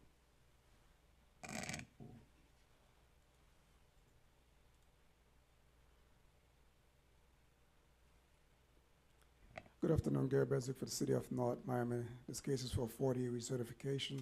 Property was first notified on July 19, 2019, and a second notice sent out on October 30th, 2019. As of today, there's no report has been submitted to the city, and the notice to appear to a young lady inside the office on Friday, January 31st, 2020 at 9:46 a.m. Affidavit of services on file. Having heard the testimony, evidence presented, the property owner failing to appear after having had proper notice, finding the violation does exist as cited, issue an abatement date of March 11th and not abated by March 11th, and it's $250 per day until abated. Real estate challenges, case number FYBRR 2019-00022. The officer is Gary Beswick.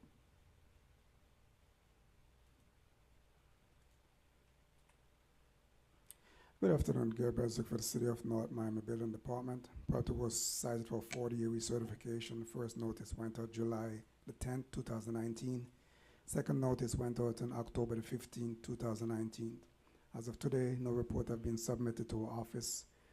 Notice to appear was posted on the property on the door on Friday, January 31st, 2020 at 11:55 a.m. Affidavit of services on file. Having heard the testimony, evidence presented, the property owner failing to appear after having had proper notice, finding the violation does exist as cited, issue an abatement date of March 11th and not abated by March 11th, then it's $250 per day until abated.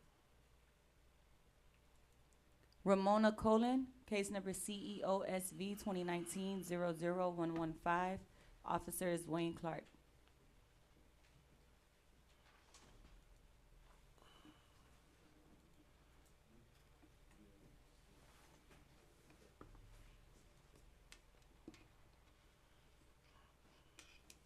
Wayne Clark, City of North Miami Code Compliance. This reference to oversized vehicle / food truck being parked at the residential property. The property was served on January 23rd, 2020. For this hearing, I did make contact with the owner of the truck and explained to him that it was not allowed in that zone and that he needed to move it ASAP. And then he asked me what would happen if he didn't move it, and I kind of gave him a scenario on that it would get a fine, daily filing running on the property itself. And in my final inspection, beyond my final inspection, which was yesterday, it's still there. And all right. Having heard the testimony, evidence presented, the property owner failing to appear after having had proper notice, finding the violation does exist is cited, issued an abatement date of March 11th, not abated by March 11th, and is $250 per day until abated.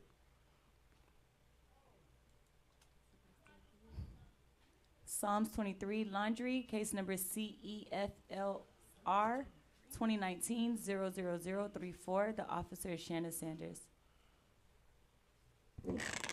Shanna Sanders, City of North Miami Code Compliance Officer. This is a new case for a business that has failed to renew their business tax receipt. I originally received this complaint from the Business Tax Receipt Office stating that this business owner had an outstanding balance that was due for the past 3 years that needed to be paid.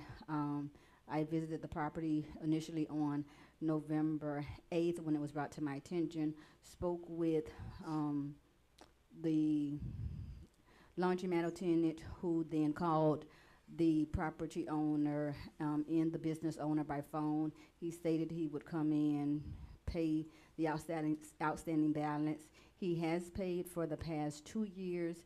He stated he would be in before the hearing to pay the remaining balance. As of yesterday, I checked the computer. He still needs to pay the balance for the fiscal year of 2019 and 1920, the one that's present now. I am showing proper service was given. I posted the property. I delivered the notice to appear to the laundromat attendant. What is he paying for? He needs to renew his business tax receipt. Every year they need to renew their business tax receipt and the certificate of use. He had an outstanding balance, but he just needs to renew it. And this is a new citation? Yes, it is. All right. Is it actually, is this a new violation or a new? Yeah, new case. It's a new case, yes, first time hearing it. All right. Find out a violation does exist as cited, issue an abatement date of March 11th, not abated by March 11th. There's $250 per day until abated. Property owners failed to appear. Richard Sullivan, case number CERCV 2019-00171. The officer is Shanna Sanders. Shanna Sanders, City of North Miami, Code Compliance Officer. I'm going to ask that this case be tabled for 1 month. I did speak to Lorna Lewis Pierre, and the Community Planning and Development Office stated that the property owner submitted the application Friday the 14th, so we'll go ahead and table this case for 1 month. All right, March 18th.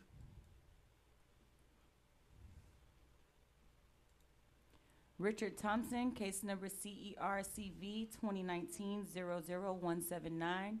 Officer Shanna Sanders. Shanna Sanders, City of North Miami Code Compliance Officer. This is a new case that was originally cited November 7, 2019, whereas I mailed the notice out to the property owner, explaining to him, I had a conversation with him as well at the property and in the office, explained to him he needed to obtain a variance for the boat that he had parked on the side of the property. I went all the way up until yesterday checking to see if the boat was still there, because he was stating he was planning on selling the property. The boat would be removed. As of yesterday, the boat still remained. I am showing proper service was given. The property was posted with a notice to appear on January 29, 2020 at 3:30 p.m. I have photos of the boat if you would like to see. All right. Saw the affidavit of service. Yes. Having heard the testimony, evidence presented, the property owner failing to appear after having had proper notice, find that a violation does exist as cited, issue an abatement date of March 11th, not abated by March 11th, and is $250 per day until abated. Sunshine Gasoline District, case number FYBRR 2019-00079. Officer is Gary Beswick.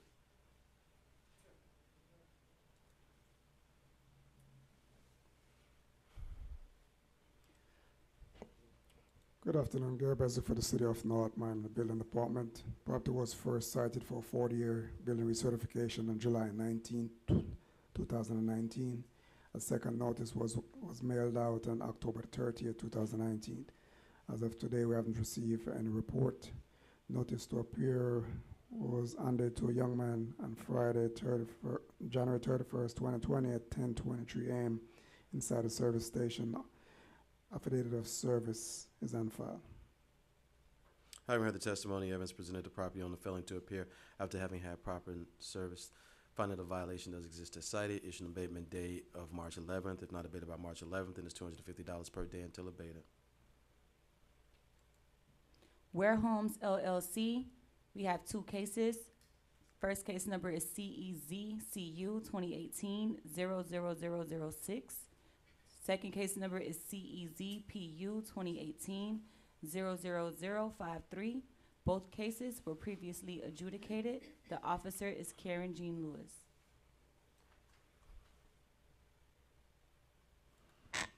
Good afternoon. Code Officer Karen Jean Lewis. The property 13990 Northwest 6th Court was cited for failure to obtain a certificate of use and to cease and desist storing stone, slabs, marble, and tile outside of the property. The property owner, after several months of back and forth, finally did get a permit. They started to expand the wall for the door. However, the violation still remains. And they can't get the certificate of use until the ZPU is corrected. Having heard the testimony, evidence presented, the property owner failing to appear after having had proper notice, finding a violation does exist as cited, issue an abatement date of March 11th. Not abated by. It's previously? Oh. Let the fines go forward. Giving me all that testimony. I had to look down. I was like, oh, man, they said all that for no reason.